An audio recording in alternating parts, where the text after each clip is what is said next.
The clatter of chains rattles through the dark. The stench of old blood hangs thick in the air, sour and metallic, soaked into stone that will never be clean. And with your first breath inside these walls, you understand. Your life no longer belongs to you. They lock the gates behind you, and in that instant, the world you once knew vanishes. No family, no freedom, no name. You are property now, traded like livestock, owned by men who profit from your suffering. Around you, bodies shift on beds of straw. Some are coughing, some whispering, some clutching wounds that never heal. You see the hollow eyes of those who were here before you. Slaves dragged from distant provinces, criminals condemned by Roman law, and even volunteers, poor fools who traded their freedom for the promise of fame or coin. It makes no difference. The moment iron closes around your ankle, you are no different from the man beside you. You are all the same. The barracks are never silent. Even in the dead of night, someone moans in pain, someone mutters a prayer, someone stares into the dark, unable to sleep. The air is damp, the walls sweating with moisture that seeps into your bones. Lice crawl through the straw, rats scurry along the floor, and still you cling to it as if it were a comfort. Hunger claws at you, making every crumb precious. In the corner, a man breaks his stale bread in half and whispers that he will save the rest for tomorrow. When he wakes, it will be gone, stolen by another, or carried away in the teeth of a rat. Nothing lasts here. Not food, not rest, not hope. And then, the bell rings. Its sound is merciless, a bronze clang that rattles in your chest. It does not ask. It commands, rise or be beaten, move or be punished. The barracks stir as men drag themselves upright, bruised and sore from the day before. There is no gentle dawn, no sunlight slipping through curtains. There is only the demand of labor.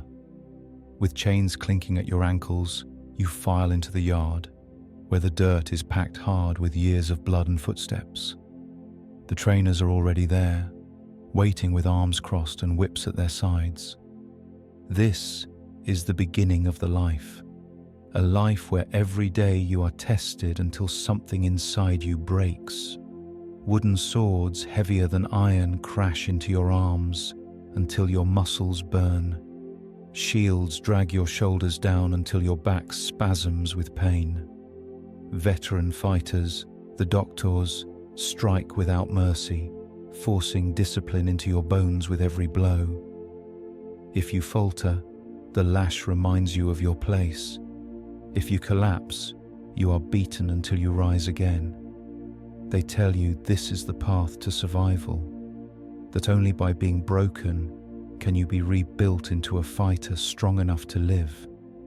But lying awake on the straw at night, staring into the dark, you begin to wonder, is this training, or is it simply a way to strip you of what little humanity you have left? Is the arena truly where you are meant to fight, or has the fight already begun, here in the shadows of the ludus? They told me my sentence would be death, but they never said how. The courtroom had been filled with whispers, the magistrate's voice steady as he passed judgment, and then the guards dragged me away. At first I thought they meant the cross, or the mines, or a soldier's sword at my throat. Instead, I woke up here, chained, marked, condemned not to vanish quickly but to bleed slowly for the amusement of Rome. It is a crueler sentence than death itself, for death is simple, but the arena is a long road to dying. I still remember the first time I was marched through the gates of the ludus. The sun was glaring, the dust choking, and the sound of iron bars locking behind me made my chest sink. They stripped me of my clothes, cut my hair short, and searched me like a thief. I was shoved into the barracks among men who no longer looked human. They had the bodies of warriors but the eyes of ghosts, their faces worn down by too many blows and too little hope. I tried to ask one of them what awaited me, but he only stared and laughed bitterly. That laugh haunts me more than any whip. Some of us are here by chains of law like me. Others were taken in war, dragged from their homelands to fight in an empire they never chose to serve. And then there are the strangest of all, the volunteers, men who walk into the ludus willingly, men who sign their lives away for a purse of coin or for a gamble at glory. I could never understand them. To give yourself over to slavery for the chance of fame, to me that is madness. Yet I see it in their faces, the way some of them believe they will rise above this place. Few ever do. What makes this life unbearable is not just the chains, or the food, or the blows from trainers. It is the knowledge that you are no longer a man in Rome's eyes. You are condemned to be a spectacle. You are a punishment, a warning, a lesson to the crowds who cheer when you fall. You are a reminder that the empire's power is absolute and that no one, no slave, no criminal, no free man is beyond being broken into entertainment. The sentence does not end with time served. It ends only with death, or with a freedom so rare that it may as well be another myth. The first night after I was condemned, I lay awake listening to the chains rattle whenever someone turned in their sleep. I could hear men whispering in the dark, muttering prayers to gods that seemed far away. Some cursed their fate, others made promises to fight to the last breath. I stayed silent, my throat too dry for words. In that silence, I realized what this sentence truly meant. Not just that I would die, but that my life until then would belong to someone else. The lanista would own every breath, every step, every drop of blood. It struck me then that I had not just been condemned to the arena, I had been sold into it. My body was no longer my own. My choices, my future, even my death now belonged to the man who kept the keys. That truth weighed heavier than the chains around my ankles. And so my sentence became my new life. From that day forward, I was no longer Adam, Marcus, Caius, or whatever name my mother once called me. I was a gladiator, a condemned man waiting to be broken into shape, to be beaten into usefulness. But I soon learned that the trial had only been the beginning. The real judgment came when the lanista took hold of me, weighed me like cattle, and decided what I was worth. The morning after I was thrown into the barracks, the guards dragged me out into the courtyard. The sun was sharp, the stones hot beneath my bare feet, and a man stood waiting with a wax tablet in hand. He was not a soldier. He did not carry a whip or a sword. Yet every gladiator there feared him more than any weapon. He was the lanista, the master of the school, my master. From that moment I ceased to be a condemned man and became property, catalogued and measured like a beast for sale. He looked me over with the cold eyes of a merchant. He tapped my shoulders, felt the line of my arms, pressed a hand against my ribs. His fingers prodded at me as though I were a sack of grain at the market. He asked no questions: who I had been, what I had done, why I stood there in chains. None of it mattered. The only thing that mattered now was whether I was strong enough to be shaped into a weapon that could bleed for the crowd without dying too quickly. The lanista did not want heroes. He wanted profit. Around me, other men were inspected in the same way. A Nubian prisoner stood tall and unflinching as the lanista studied his arms. A Gaul was forced to open his mouth, his teeth counted as if he were livestock, Another man, thin and scarred, was shoved aside, marked as unworthy, destined for the mines instead of the sand.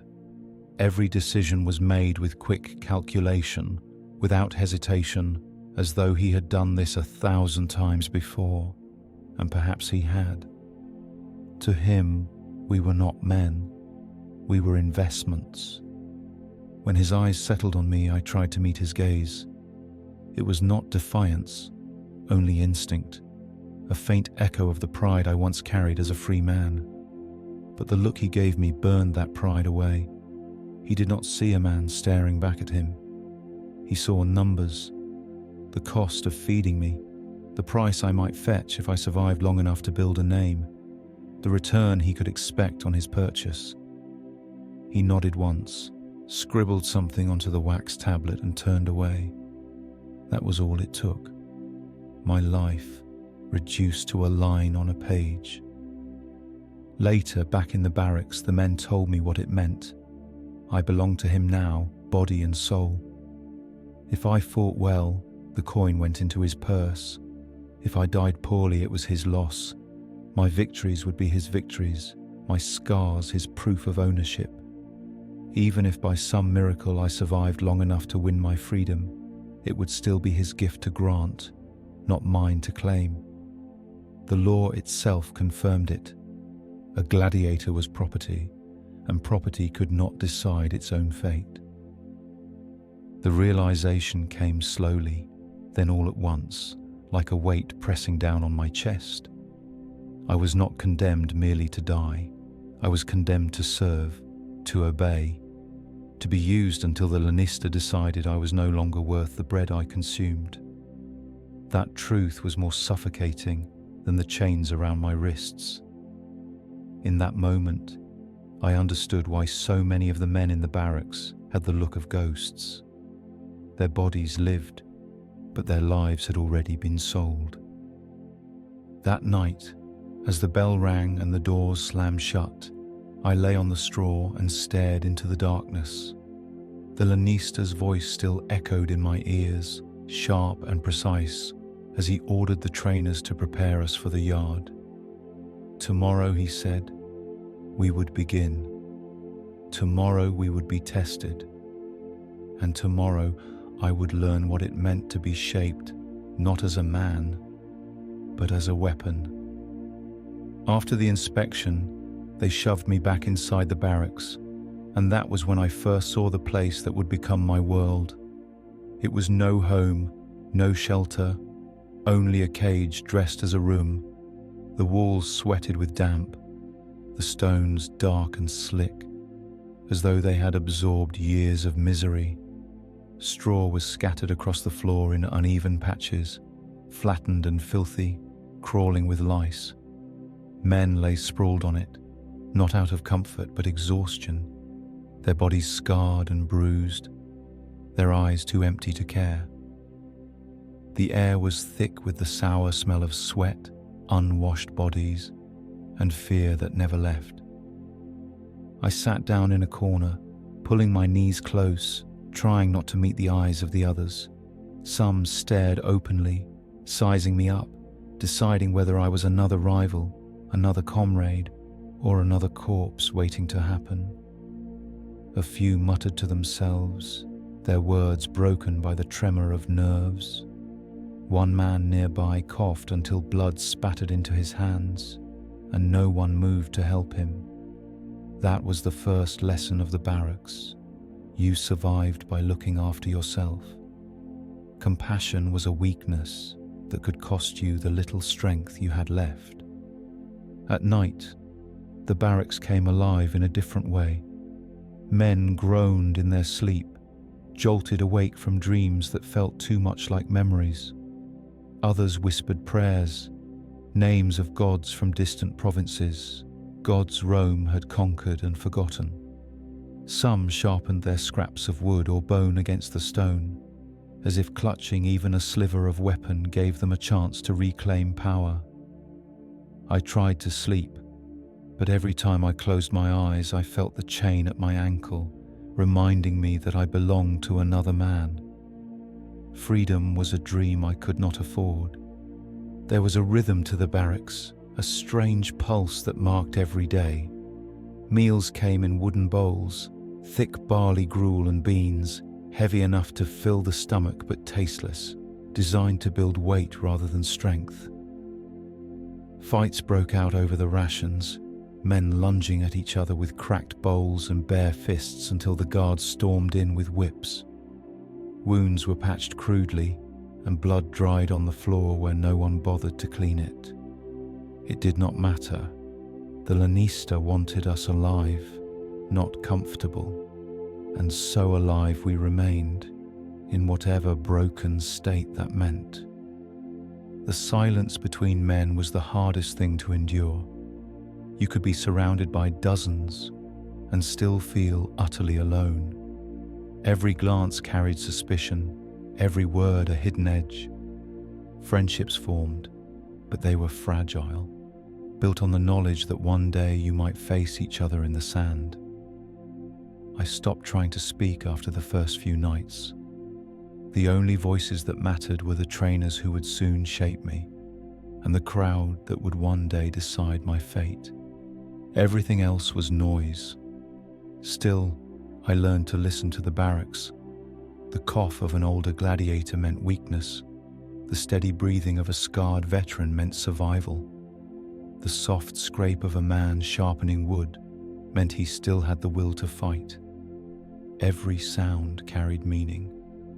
And as I lay awake, staring at the flicker of torchlight on the ceiling, I began to understand.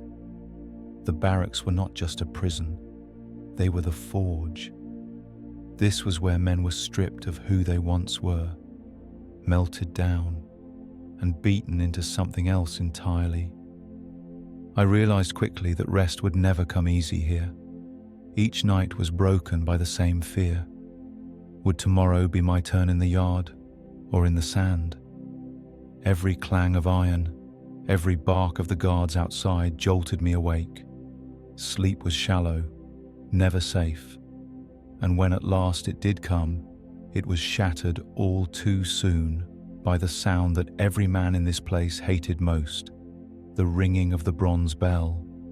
The bell split the night apart like a blade. It rang through the barracks with a harshness that rattled my chest and pulled me out of shallow sleep. There was no mistaking its meaning. We all knew what it demanded. Men groaned and rolled from the straw, some clutching their sides, some dragging themselves up on shaking arms. The sound was not an invitation, it was a command. Rise or face the lash, move or bleed before the day has even begun. I pushed myself up, my body stiff, the ache of yesterday still lodged in my bones. Around me the barracks stirred like a hive. Chains scraped the floor as men shuffled toward the door, their ankles clinking in unison. No one spoke. There was no point. The only voices that mattered belonged to the guards outside and the trainers waiting in the yard. The rest of us were just shadows, moving forward because the bell gave us no choice. The door creaked open and the light of dawn cut through the gloom. It wasn't the gentle warmth of morning. It was sharp and unforgiving, blinding after the darkness of the cell. The guards barked at us to hurry, striking their staves against the stone. We stumbled into the courtyard, the air cold against sweat that hadn't dried from the night before. My feet found the hard-packed dirt, scarred with footprints and stains from years of training. This was no sacred ground. It was a place designed to break men down, to strip us until nothing remained but obedience. We stood in rows, our bodies hunched, our breaths heavy in the cold. The trainers, doctors, veterans of the arena paced before us. Their eyes were hard, their arms folded, their whips coiled at their sides. They said little at first. They didn't need to. Their presence alone carried weight. We knew what was coming. The bell was still echoing in my ears when the first order came. Wooden swords were shoved into our hands. rough and splintered, twice the weight of real blades. The trainers made us hold them aloft until our arms trembled, the muscles burning as though fire had taken root beneath our skin. The point was not to teach skill, not yet. The point was to teach submission, to remind us that pain was the rhythm of our new lives. Men faltered. Some dropped their blades. The crack of the whip answered them, tearing across their backs until they scrambled to lift the weapons again. Others clenched their jaws and endured, their faces twisted but their arms unyielding. I tried to steady my breathing, to push through the fire, to keep the sword aloft no matter how heavy it became. Every second stretched like an eternity, but lowering it would mean blood before the day had even begun. The bell, I realized, was more than a signal. It was a boundary. It split the world into two lives, the one I had before and the one I had now. Before, I rose with freedom, with choice. Now I rose because I was ordered to, because I was nothing more than property obeying its master. That truth sank deeper than any whip could carve into my skin. As the drills dragged on, the sun rose higher, beating down on us, drying sweat into salt that stung our eyes. The trainers barked, the whips cracked, and time stretched until I no longer knew how long we had been standing there. My body begged for rest, but rest was not given here. Every minute was a test of endurance, every command a reminder that weakness had no place in this yard. When at last the session ended, the bell rang again, calling us back inside. My arms trembled, my legs unsteady, but I forced myself to keep pace with the others. The barracks swallowed us once more, its darkness almost welcome after the cruelty of the sun. I sank back onto the straw, my chest heaving, sweat dripping down my face. Around me men collapsed, some silent, some muttering curses under their breath. That night, as I lay staring into the dark, I understood something I hadn't before. The bell wasn't just the start of training, it was the start of surrender. Each time it rang, it took a piece of us, chipping away until there was nothing left but obedience. And I knew that soon there would come a moment when I would be made to seal that surrender with more than sweat or bruises. Soon I would be forced to swear the oath that no gladiator could take back. The bell had already stolen pieces of me, but the oath was the moment it claimed everything. I thought the drills were the worst of it, that the weight of the wooden swords and the crack of the whip were the heart of my punishment. I was wrong. Pain could be endured, hunger could be endured. What came next could not be undone. They marched us into the courtyard at dusk. The sun was low, throwing long shadows across the walls, and torches flickered in the growing dark. We stood in a circle, the dust clinging to our ankles, while the lanista himself appeared with a small group of trainers. His presence carried more weight than the whips or the swords. Around him, silence fell. Even the most hardened men lowered their eyes. A guard stepped forward and unrolled a tablet, the words etched deep into wax. I had heard whispers about it, but hearing the words spoken aloud was different. Each man was called forward, one by one, and forced to swear the vow of the gladiator. When my name was shouted, my legs felt as heavy as iron. I stepped into the circle, the eyes of every man on me. The oath was simple, but it cut deeper than any blade. I swore to endure whatever was demanded of me, to be burned, to be scourged, to be beaten, to be killed by the sword if Rome commanded it. I swore that my life was no longer my own, that my body and blood belonged to the lanista, to the school, to the crowd. It was not just a vow, it was a surrender. When the words left my mouth, I felt them settle like chains across my shoulders. The men around me nodded, not out of respect, but out of recognition.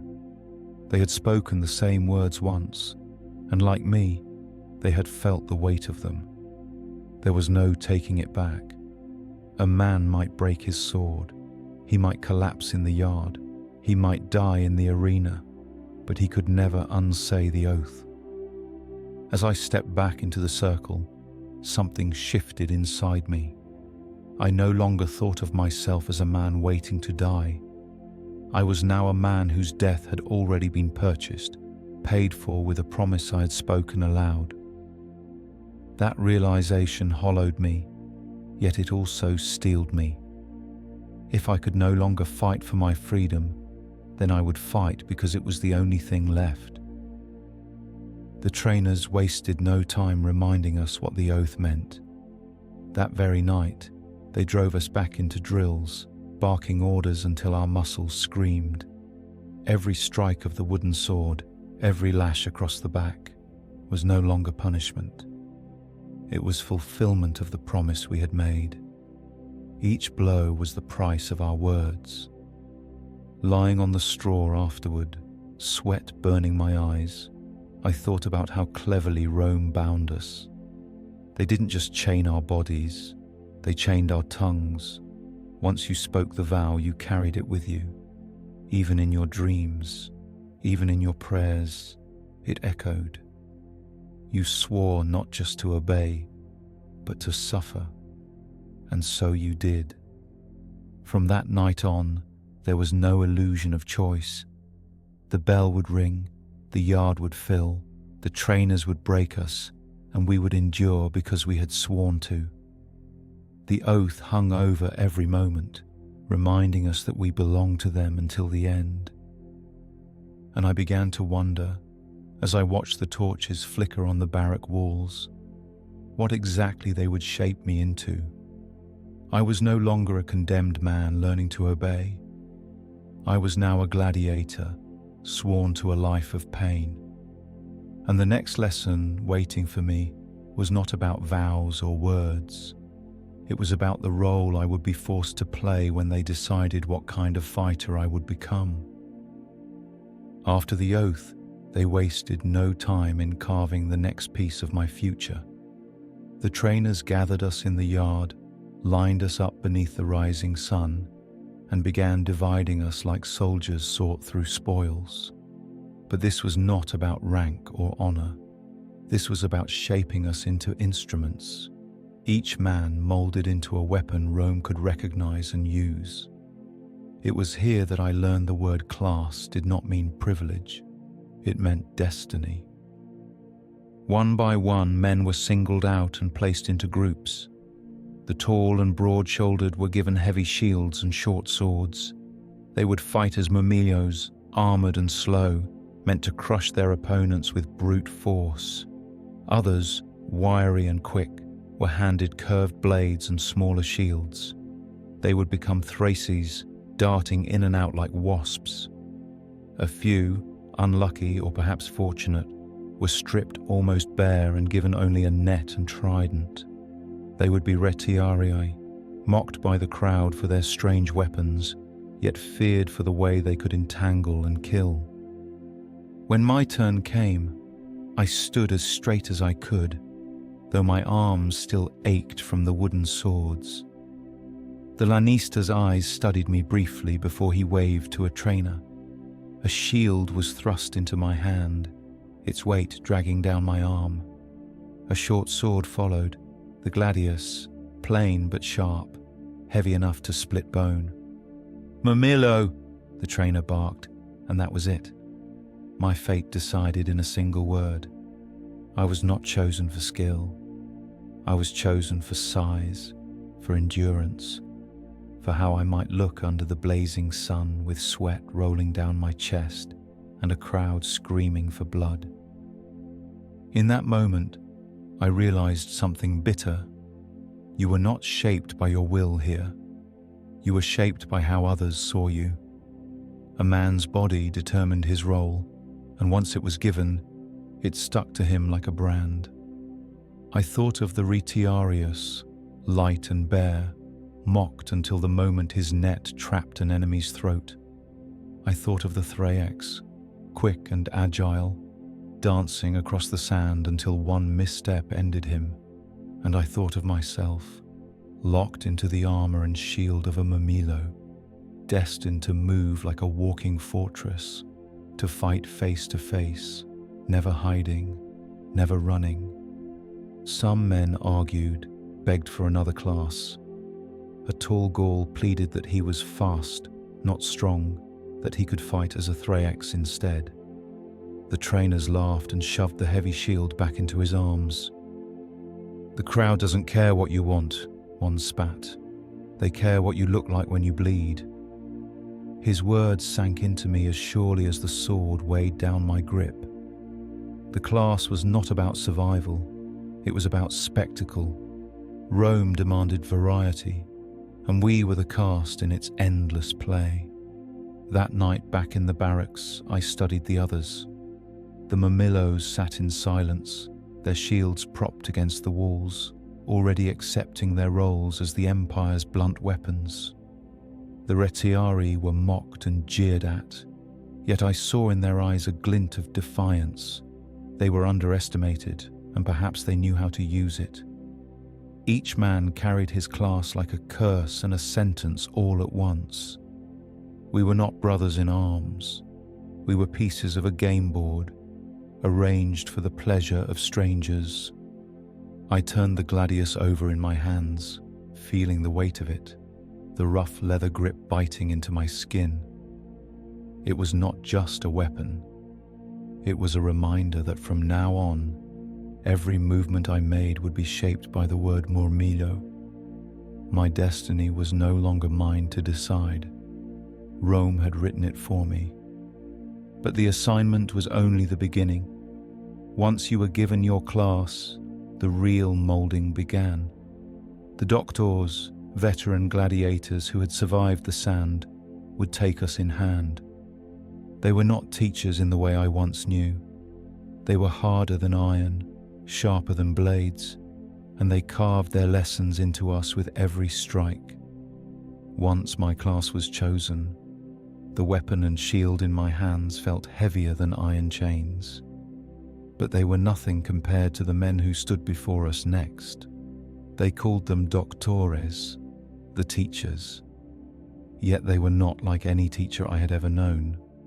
They were men carved from stone, veterans of the sand, their bodies scarred like maps of old battles. Each scar told a story, but none of them spoke. They didn't need to. Their presence was enough to tell us what survival looked like and what failure cost. The first time I faced one, I thought he might kill me outright. He was a mamillo like me, a mountain of a man with shoulders wide as doors. He didn't offer me instruction, not at first. He simply raised his wooden blade and struck. The blow cracked across my shield with such force that my arms went numb. My instinct was to lower it, to shake the sting out, but his whip lashed across my legs before I could. "Hold," he barked, his voice rough as gravel, "or die." That was his lesson, and there would be many more like it. The doctors did not explain with words, they explained with bruises. If you dropped your guard, they broke your ribs. If you forgot your stance, they swept your legs and left you in the dirt. Every mistake was punished in blood, and every correction was delivered with the blunt certainty of a man who had once stood in the arena and knew what awaited those who faltered. Their training was not cruelty for cruelty's sake. It was a test, repeated endlessly, until reflex became instinct and pain became a language you understood without thought. I quickly learned that to them, we were not men. They saw us as half-forged blades. They hammered us against each other, grinding out hesitation, tempering us in fire. Each strike I endured, each fall I took, was not just punishment, it was a shaping. I hated them, but in the same breath I feared them, and in that fear grew a twisted respect. They had survived what I had not yet faced. If their cruelty kept me alive even one moment longer when the gates opened, then it was a cruelty I had to accept. Around me, other men broke quickly.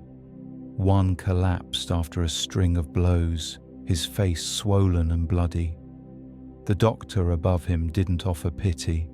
He kicked him in the ribs until he struggled back to his feet. "There is no falling in the arena," he growled. "There is only death." The man staggered up, tears in his eyes, and lifted his shield again. That was the way of it here.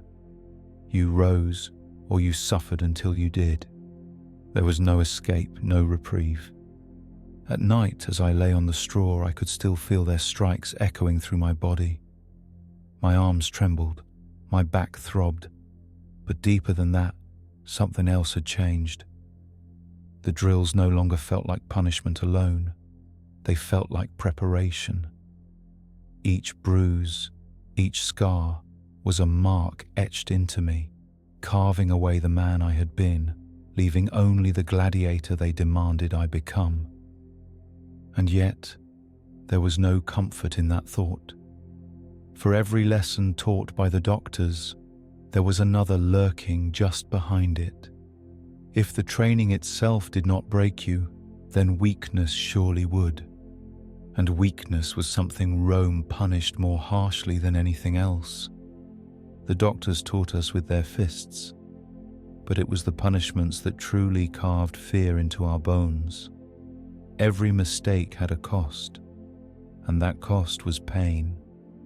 If your shield dropped, if your stance faltered, if your body refused to rise when commanded, the lash was waiting. Its crack cut through the yard louder than any man's cry. The whip didn't just sting the flesh, it burned into the mind, reminding you that hesitation had no place here. I saw it first when a young recruit collapsed during drills. His legs buckled, his shield clattering to the dirt, and for a heartbeat I thought they might let him rest. But rest was weakness, and weakness had no mercy. A trainer was on him in an instant, the whip curling across his back until welts rose red and angry. The man screamed, tried to crawl away, but the lash followed him, striking again and again until he staggered to his feet.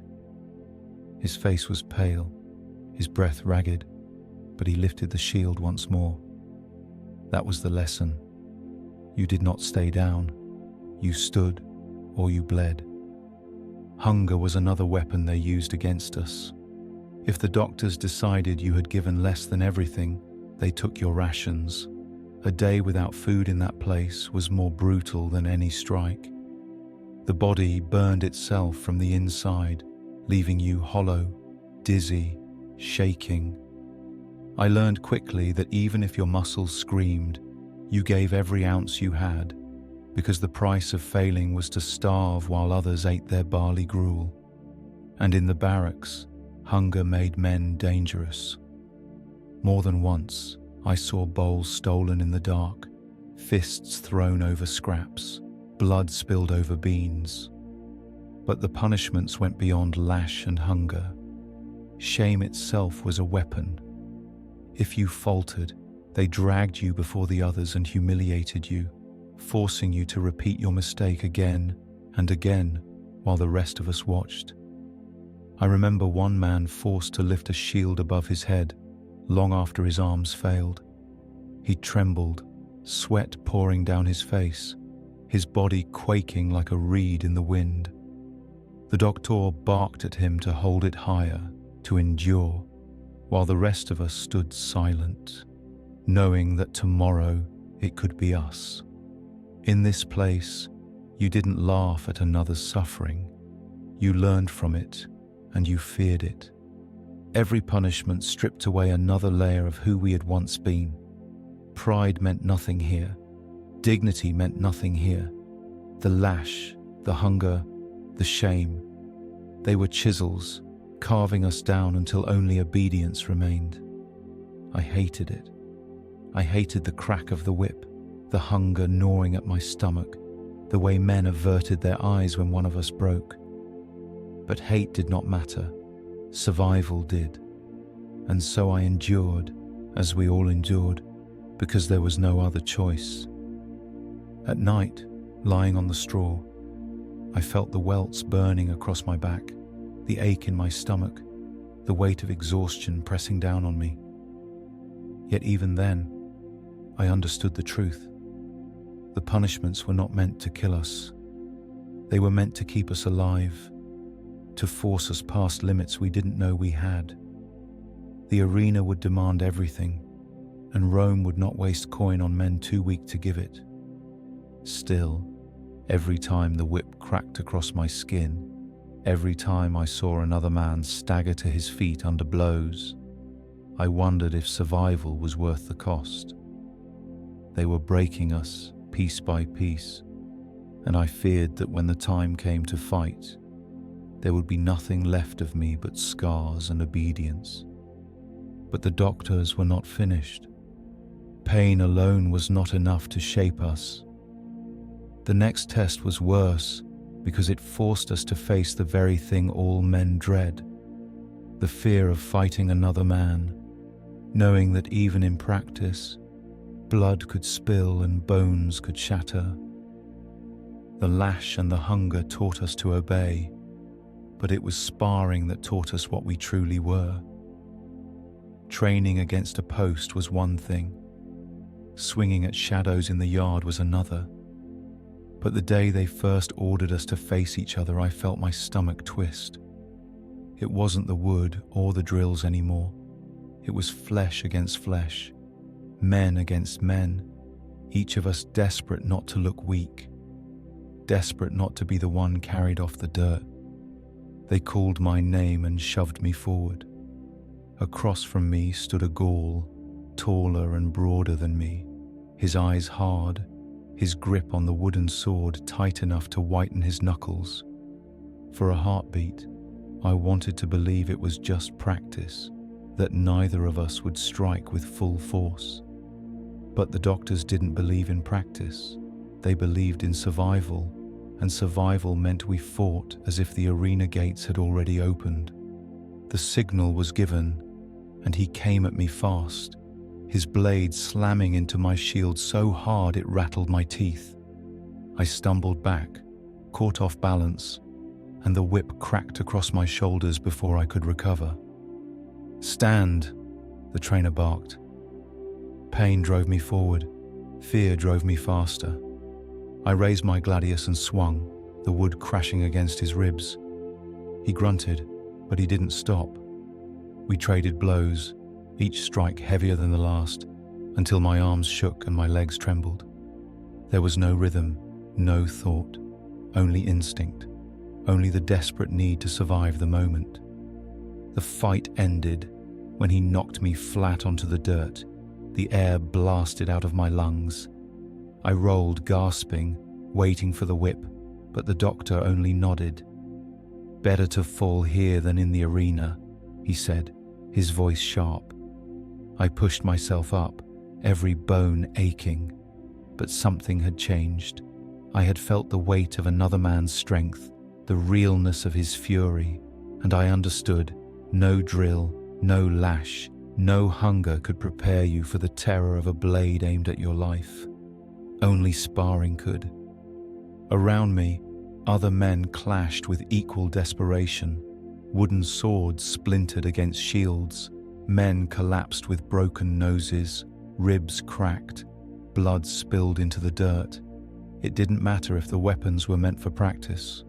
Fear made every strike lethal, and the crowd of trainers watched, judging, measuring, deciding which of us had the fire to last, and which of us would be forgotten before the games ever began.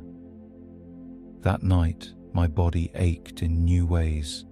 My arms throbbed from blocking, my ribs screamed where the Gaul's blade had struck, and my lungs burned from gasping for air. But worse than the pain was the memory of the fear, the way my heart pounded, the way my body froze for that first instant, the way I realized that hesitation could kill me. Fear was not just an enemy, it was the enemy, and the doctors knew it. That was why they made us fight again and again, until the fear dulled into something else. Not courage, never courage, but habit. I lay awake listening to the groans of the others, men clutching their wounds, men silently weeping when they thought no one heard. Fear had marked all of us, carved into us by wooden blades and broken bones.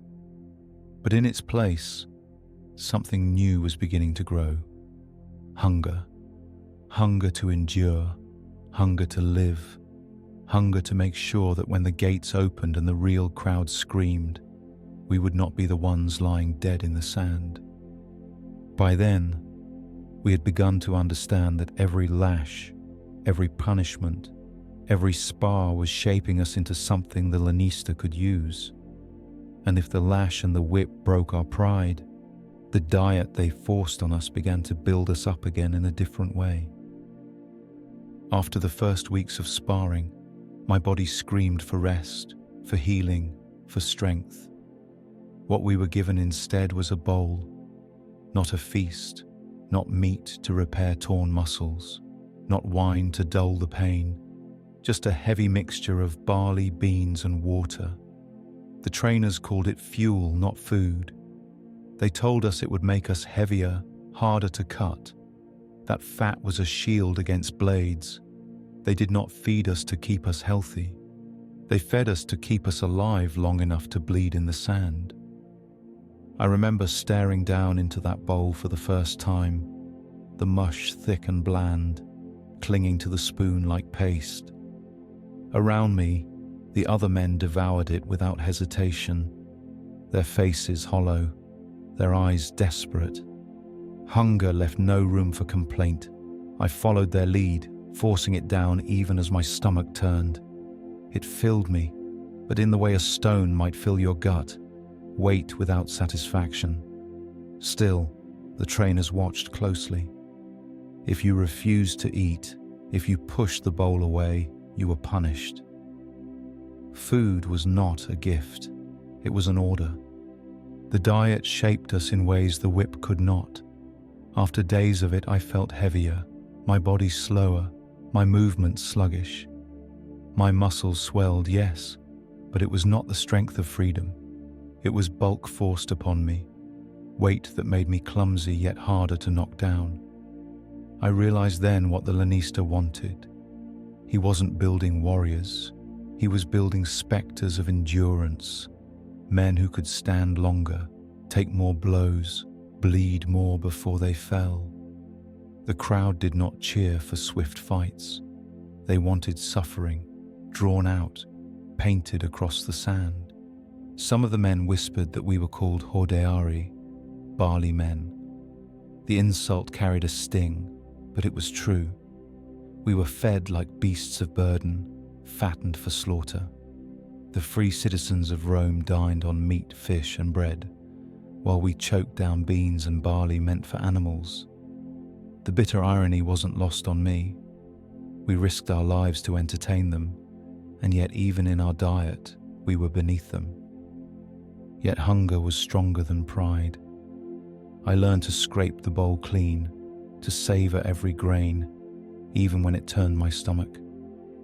Some men tried to hide portions for later, but nothing lasted long in the barracks. If the rats didn't find it, another gladiator did. Food was survival, and survival was all any of us had left to cling to. Still, the diet left its mark in other ways. My body ached differently, my gut heavy, my breath shorter during drills. The doctors pushed harder, beating the slowness out of us, forcing us to carry the weight until it became second nature. At night, I felt the strain deep in my bones, as though the food itself was grinding me down from within. It was strange, fed to endure, but never to feel strong, And so every morning began the same. The clang of the bell, the burn of drills, the whip when we faltered, and finally the bowl. It was a rhythm as cruel as it was steady.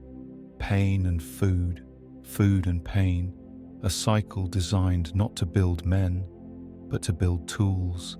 Lying awake after another choking meal, I placed a hand over my stomach, swollen and restless, and wondered how long my body could endure this life.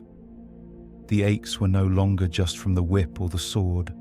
They came from inside, gnawing at me, demanding more than this prison diet would ever give. And soon, those aches would become their own teacher. For in this place, pain never left. It only deepened, a constant companion that reminded you with every step that you no longer owned yourself. The food filled my belly, but it did nothing to ease the pain that lived in my body. Each morning I woke with my arms stiff, my legs trembling before I even stood, my back raw from the whip, and my shoulders knotted from the endless drills. The aches were not sharp, not the kind of pain that flares and fades. They were deep, grinding, constant. They sank into the bones and stayed there, a weight I carried with me whether I was training, eating, or lying awake on the straw. The worst part was that nothing ever had time to heal. A bruise on the ribs was met the next day by another strike in the same place. A cut reopened with every twist of the sword. A twisted ankle meant you hobbled through drills until it became a limp. Rest was never given, never earned. The doctors told us it was the way of the arena. Pain didn't wait, so neither could we. You fought with what strength you had, whether it was enough or not. I learned quickly that the body adapts, even if the mind protests. The first time I swung the weighted sword until my arms shook, I thought I would collapse and never rise again. The second time, I thought the same. But by the 10th, the body moved anyway, carried forward not by strength but by something else. Habit, survival, a refusal to give the trainers the satisfaction of watching me fail. It was strange to feel both broken and stronger at the same time, as though pain itself was reshaping me into something new. Still, the aches never left. At night, when the barracks grew quiet, I could hear the sound of men shifting, groaning, rubbing their arms or clutching their sides. No one ever slept deeply. The aches followed us even into dreams, dragging us awake again and again. Some men whispered that the pain was a gift, proof we were still alive. To me, it felt more like a chain, another reminder that we belonged to this life whether we wished it or not. I tried to ignore it, to push through, but the aches had a way of creeping into the mind. Every step in the yard became a test.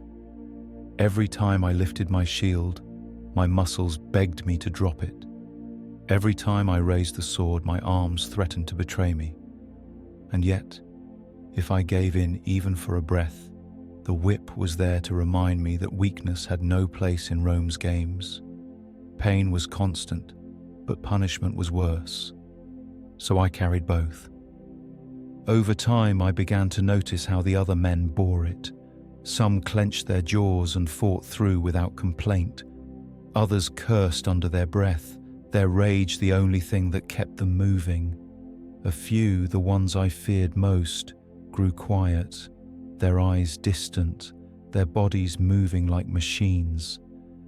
They had accepted the pain so completely that it no longer seemed to touch them.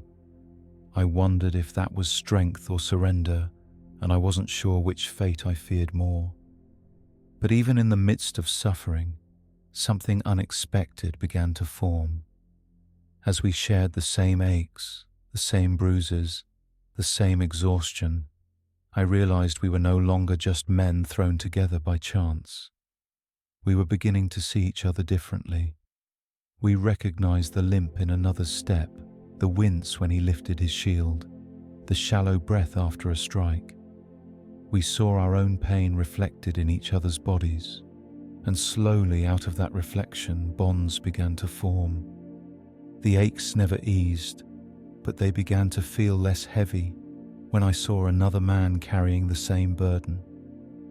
Pain was still mine, but it was also ours, and in a place where everything was designed to break us apart, that shared suffering became the first thread of something else, connection. It was then that I understood. The aches were not just a reminder of how far I had fallen. They were also the ground where blood brothers were forged, where rivalries were born, where survival itself became tied to the men beside me. The aches bound us together more than chains ever could. Every bruise I carried, every cut that refused to heal, I could see mirrored on the men beside me. When we limped back into the barracks at night, there was a silent understanding. Each of us was broken in some way, and each of us would rise again at dawn whether we could or not. That kind of suffering creates something strange. It draws men closer, even as it keeps them apart. I found myself leaning on others without meaning to.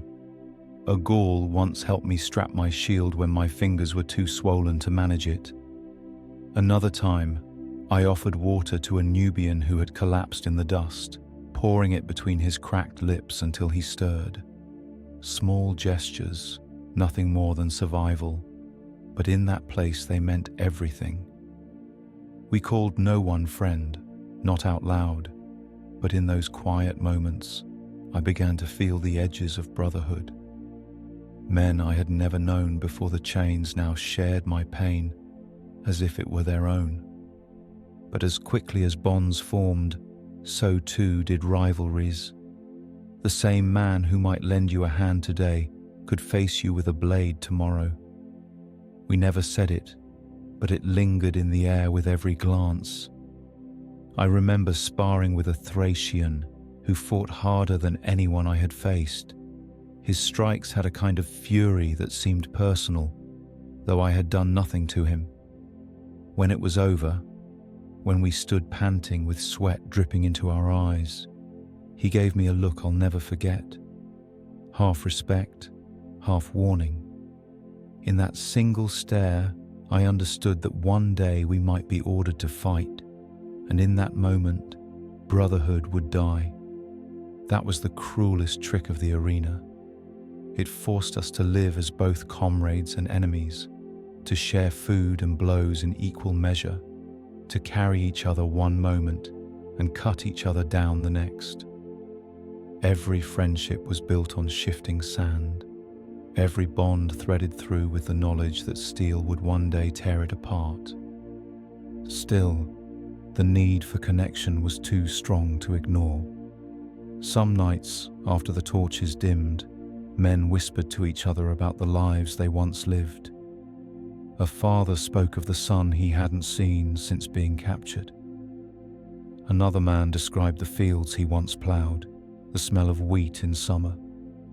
For a few minutes the barracks felt almost human, filled with voices instead of groans. I listened more than I spoke, but those whispers stayed with me. They reminded me that before the chains, before the whip, we had been men with names and lives of our own. Yet every morning, the bell stripped those stories away. The moment it rang, there were no fathers, no farmers, no free men. There were only gladiators, bound to the will of the lanista and the hunger of the crowd. The ache in my arms, the ache in my legs, the ache in my chest, all of it tied me to the men beside me. But so did the fear that one day, the same man who steadied me would drive a blade into my body, and I into his. It was a strange kind of bond, born of sweat, pain, and the certainty of death. Some men hardened themselves against it, refusing to speak, refusing to share even a glance. Others leaned into it, clinging to the idea of brotherhood because it was the only thing left to believe in. I found myself caught somewhere between the two, grateful for the help, wary of the cost. The barracks were filled with ghosts, but they were not the ghosts of the dead. They were the ghosts of the living, men who walked and breathed, who fought and bled, but who knew that each day brought them closer to an end none of us could escape. That knowledge shaped every bond, every rivalry, every whispered word in the dark. And each time I lay down on the straw, my body throbbing with pain, I thought of the looming shadow that awaited us all. The arena was coming. Its walls rose high above Rome, its sands already thirsty for blood. And though I shared my aches with brothers and rivals alike, I knew the true test of everything we were enduring still waited just beyond those gates.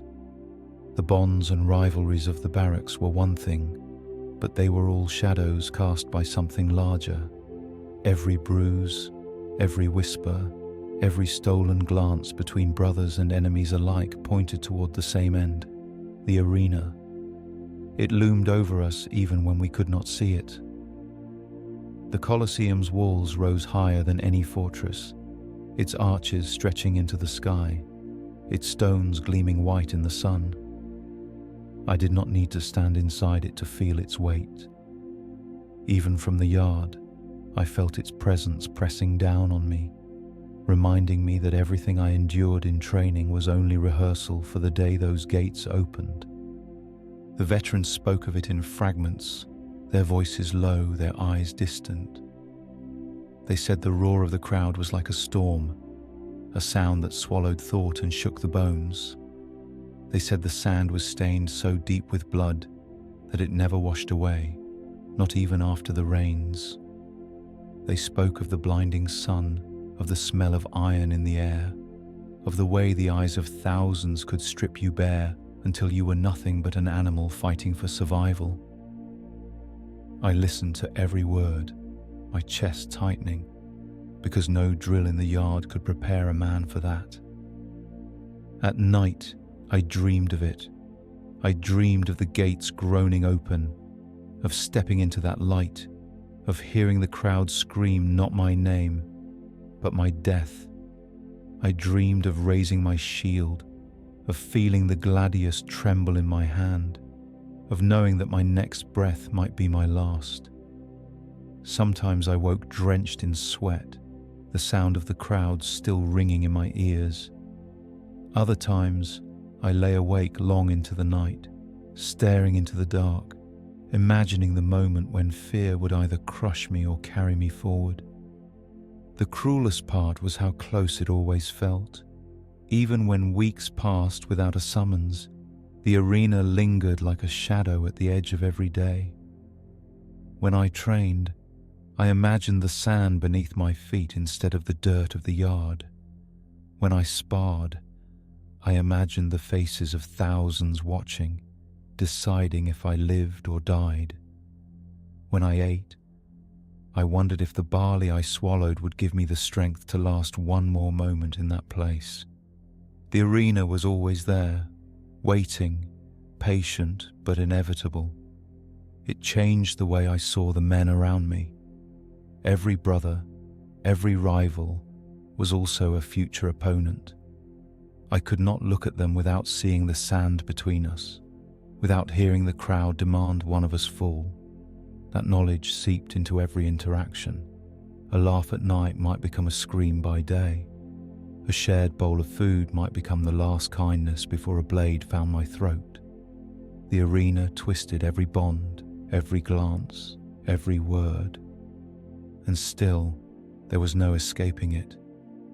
The lanista reminded us often enough. He would stand before us in the yard, his voice carrying above the crack of the whip. "The people want blood," he said. "You will give it to them." His words were not threats, they were facts.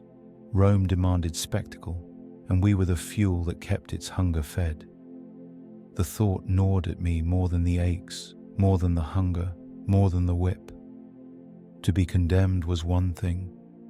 To be condemned to entertainment was another.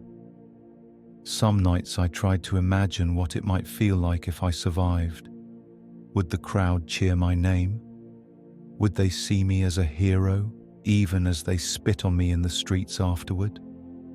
The veterans said glory was a lie, that the arena offered only pain and, if you were lucky, a quick death. Yet some part of me still clung to the thought that if I endured long enough, if I bled enough, perhaps the rudies, the wooden sword of freedom, might one day be mine. It was hope, thin and fragile, but hope nonetheless. The arena did not need to open for it to rule our lives. It ruled us from the moment we woke to the bell, from the moment we raised our shields, from the moment we collapsed back into the straw at night. And with each passing day, the shadow grew darker, until it was not just a place waiting beyond the walls, it was inside us, shaping every thought, every breath. And then came the day when the shadow itself stepped into the yard, carried in the arms of men who dragged a broken body past us. One of ours had fallen in training, his face pale, his chest still. The doctors dumped him in the dirt without a word. We watched in silence as they hauled him away, his blood leaving a dark trail behind. The yard smelled of death, and in that moment, we all understood. The arena was not coming.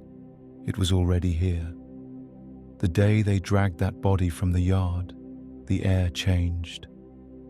Until then, death had been something distant, something spoken of in whispers or described by veterans with hollow eyes. But once I saw the trail of blood soaking into the dirt, it became real. The stench clung to the air, coppery and sour, and it did not leave even after the body was gone. We returned to our drills, but the ground beneath us felt different.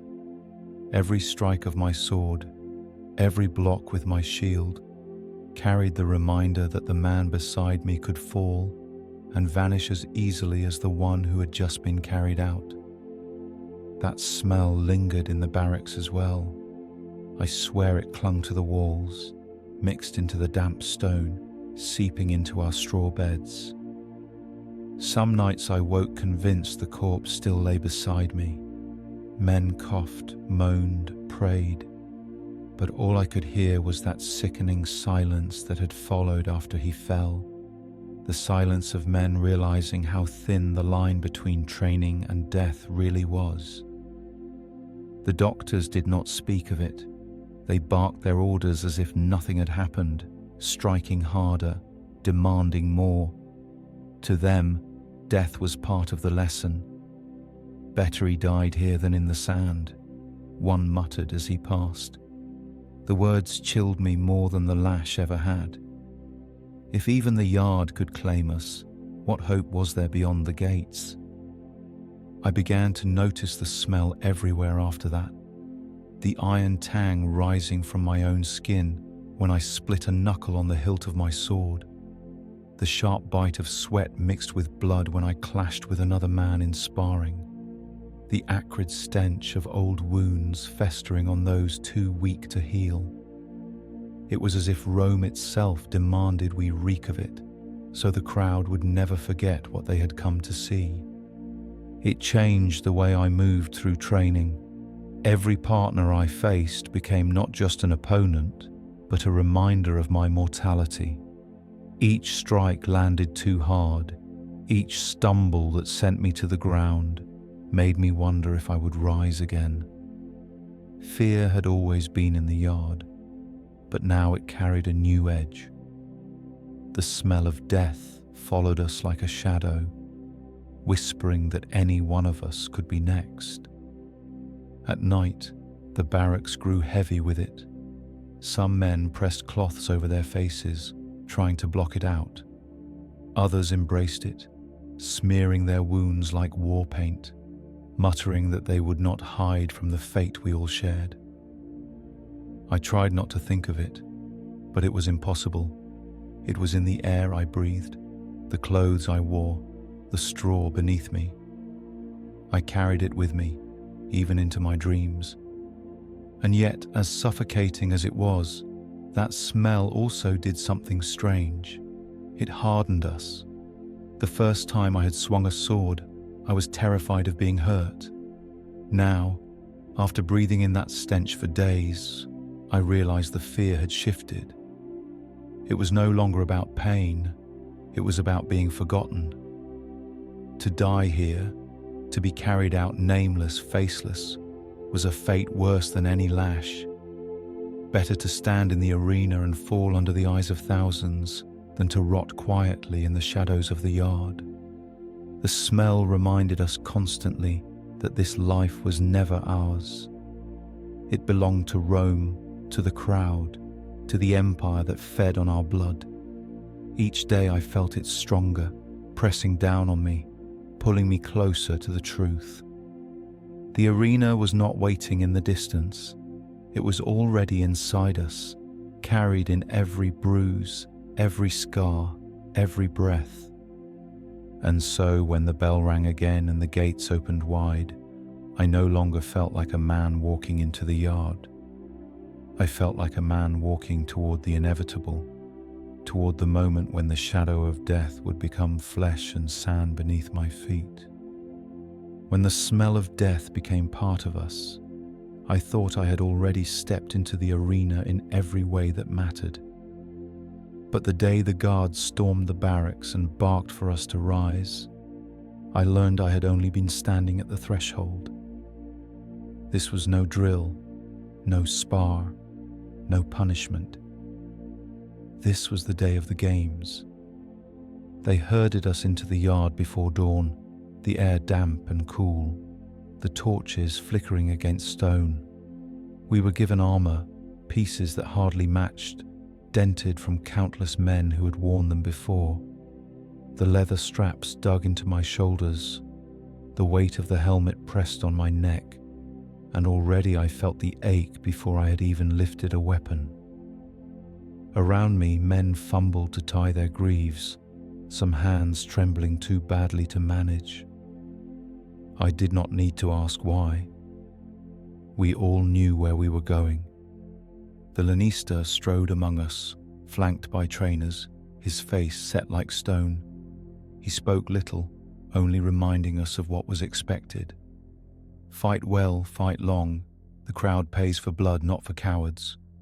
His words were sharp and simple, but they landed heavier than the armor on my chest.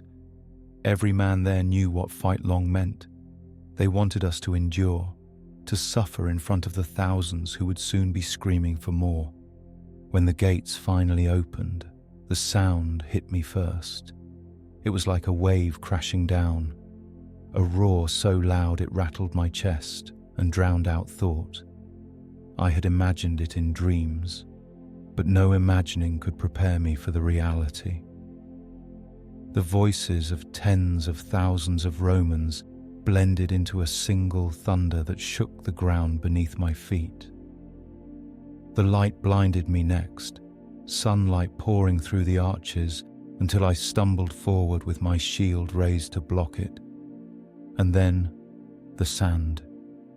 It stretched wide, pale and golden, stained here and there with darker patches the rain had not washed away.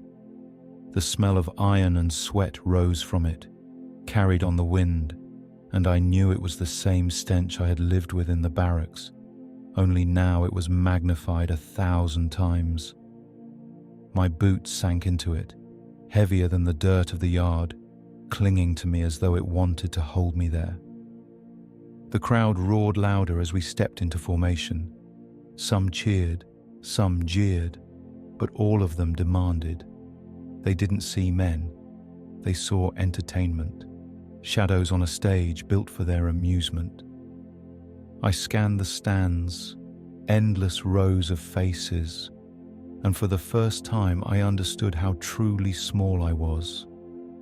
My life, my death, all of it belonged to them. The trumpet sounded sharp and cutting, and the reality sank in. There was no turning back. The drills, the lashes, the sparring, the diet, all of it had led to this. My heart hammered, my palms slick inside the grip of my sword. I felt the eyes of my comrades on me, men who had shared my aches, my food, my nights on the straw. Yet now, any one of them could become my enemy. Brotherhood had no place here. I took a breath, the air thick with dust and noise, and forced myself to raise my shield higher. The crowd's roar washed over me, drowning out every thought but one: survive. Every strike, every movement would be watched, judged, weighed. Weakness would mean mockery, hesitation would mean death, and death would be cheered as loudly as any victory. As I stood there beneath the blazing sun, the sand already hot beneath my feet, I realized that everything before this had been a shadow. This was the true judgment, the place where men were broken or remembered. And though my body ached, though fear gnawed at me, I swore silently that I would not fall quickly. If Rome demanded blood, then I would give it drop by drop, until either the crowd or the gods decided my fate. The trumpet sounded again, and the gates across the arena began to rise. I tightened my grip on the sword, my breath sharp, my body ready to break or endure. The moment had come. The gates creaked open across the arena, and the sound that poured out was unlike anything I had ever known. The roar of Rome struck me harder than any sword. It was not a sound made by one man, or even 1,000. It was a storm of voices, tens of thousands rising as one, a living thing that shook the very stones of the Colosseum. My chest rattled with it, my ears rang, and for a moment I forgot to breathe. I had thought myself ready. I had told myself in the barracks that the crowd would be nothing but noise, that if I focused on the man in front of me I could forget them. But the truth was different. The roar was not background, it was everything.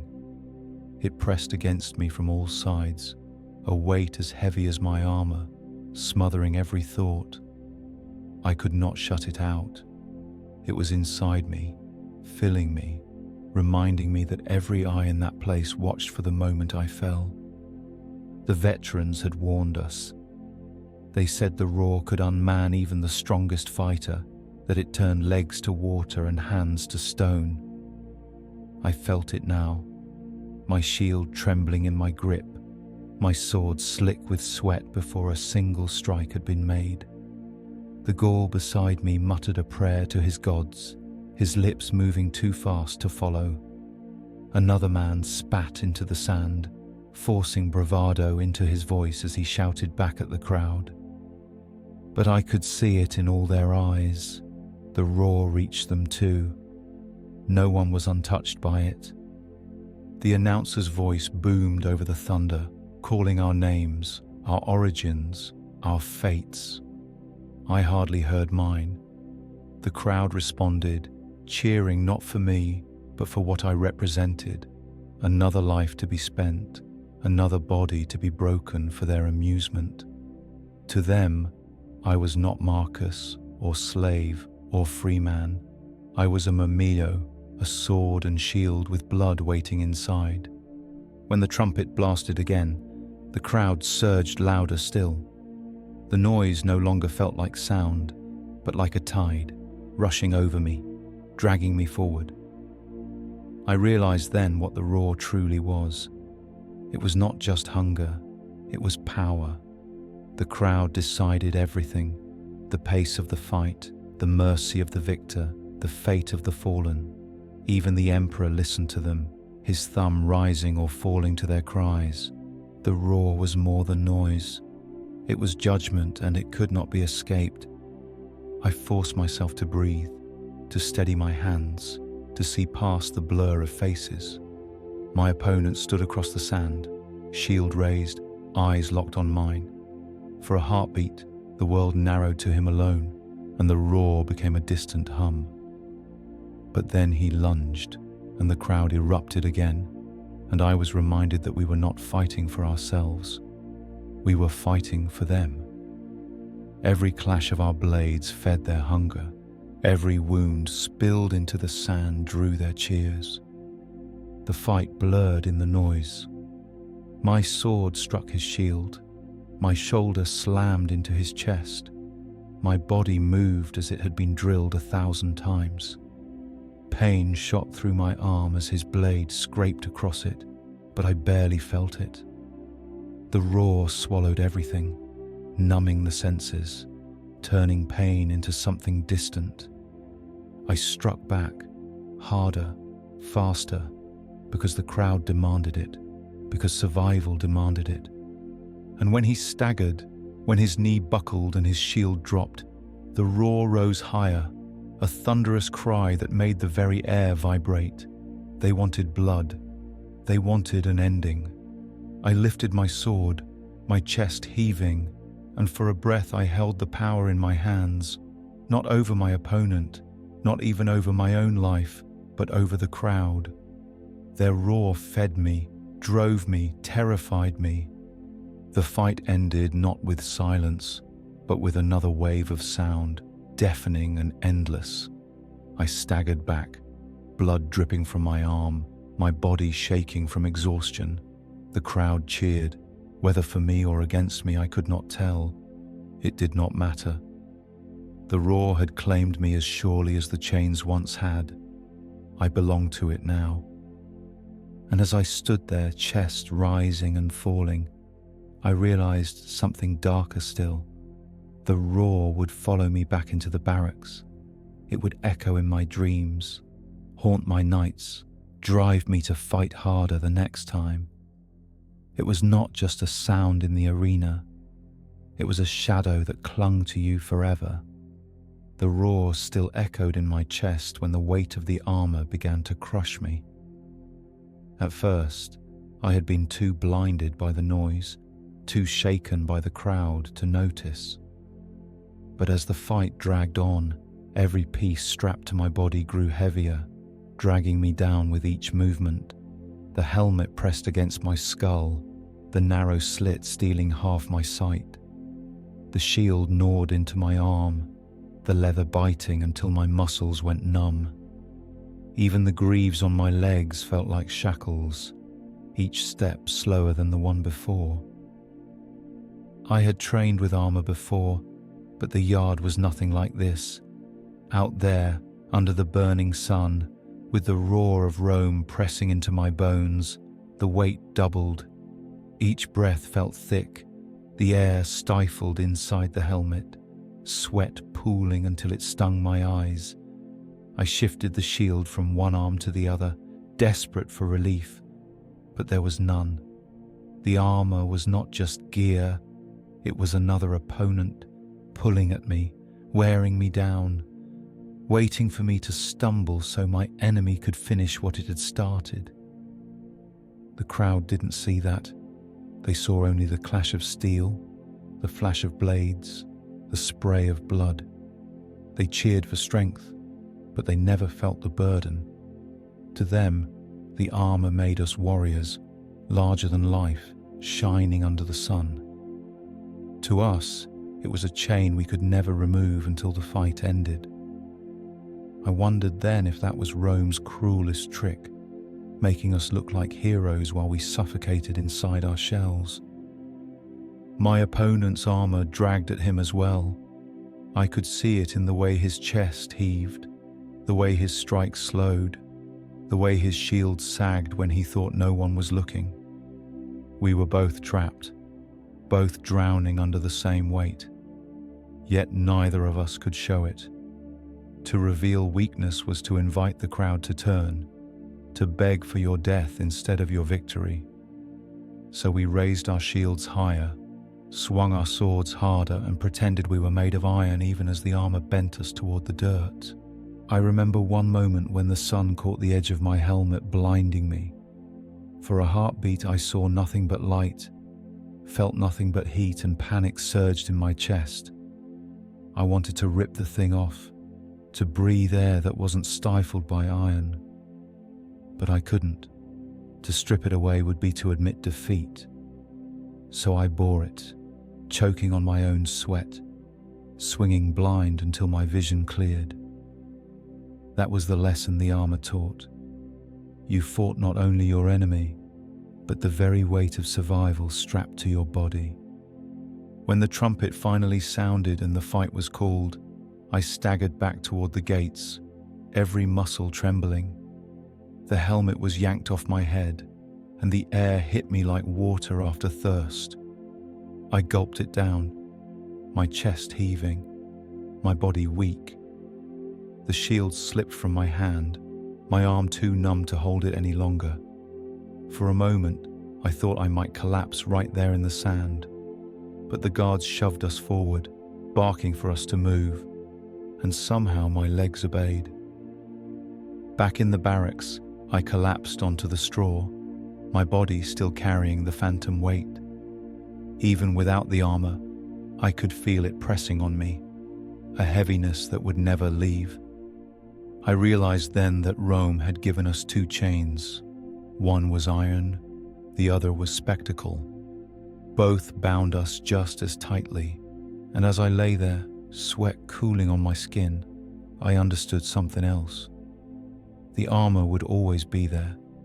Every fight, every match, every step into the sand, it would return to weigh me down again.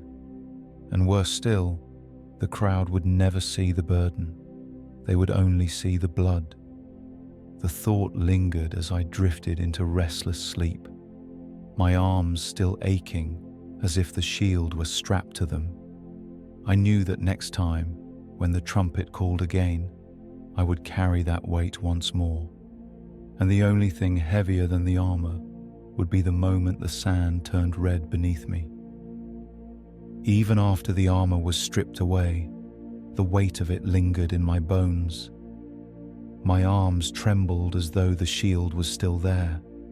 My neck ached as though the helmet still pressed down. But the worst weight wasn't the steel. It was the memory of the sand itself, the moment it turned red beneath me. The first time I saw blood spill in the arena, it shocked me more than the roar of the crowd or the crush of the armor. One strike, one slip, and the man across from me cried out as my blade sliced into his shoulder. The sand drank it instantly, darkening around his feet. The crowd erupted, their voices rising higher, not in horror but in delight. That sound hit me harder than the wound itself. They were hungry for it. They wanted more.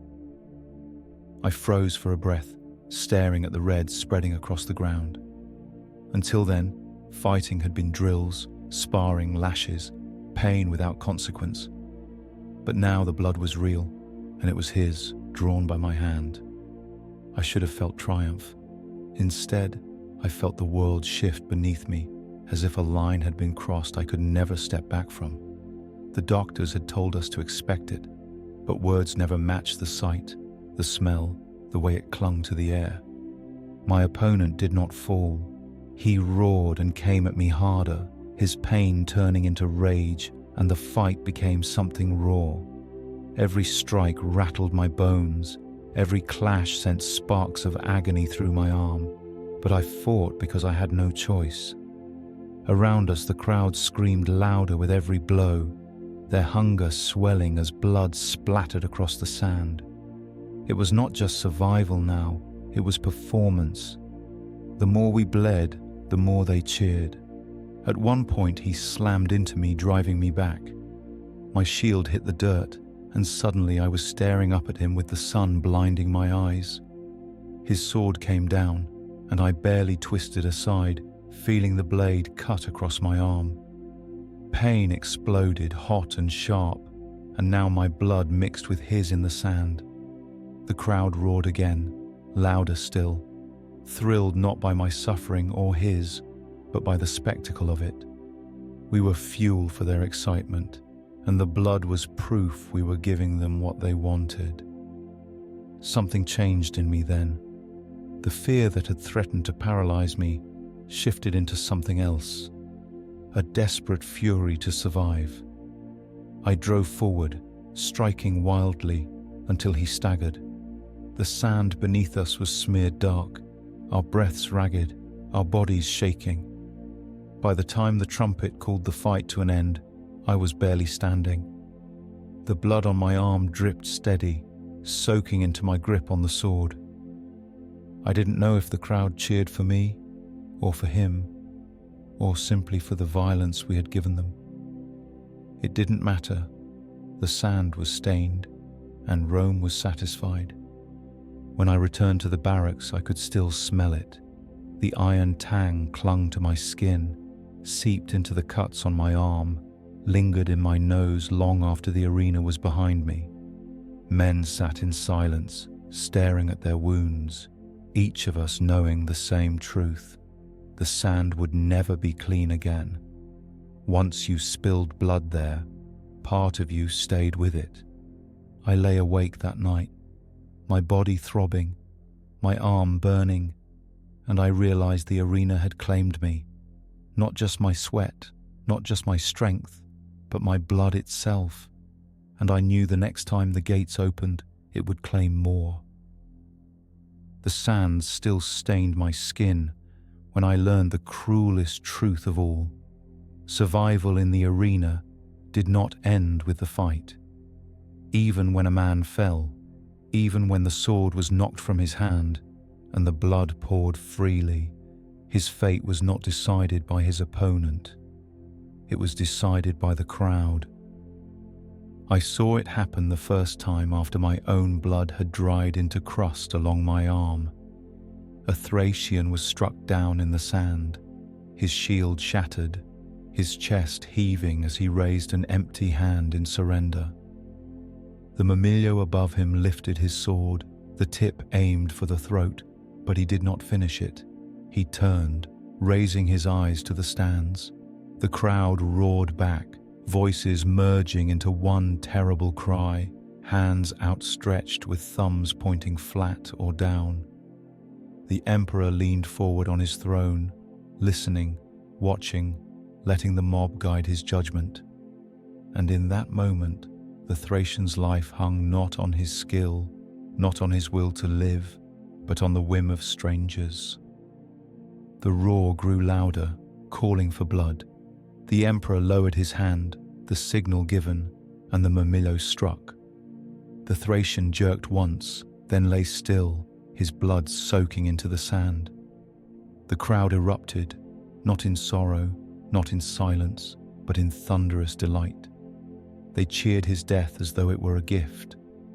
I stood frozen, the noise pressing against my ears, and realized that mercy was not ours to give or receive. It belonged to Rome. The thought consumed me.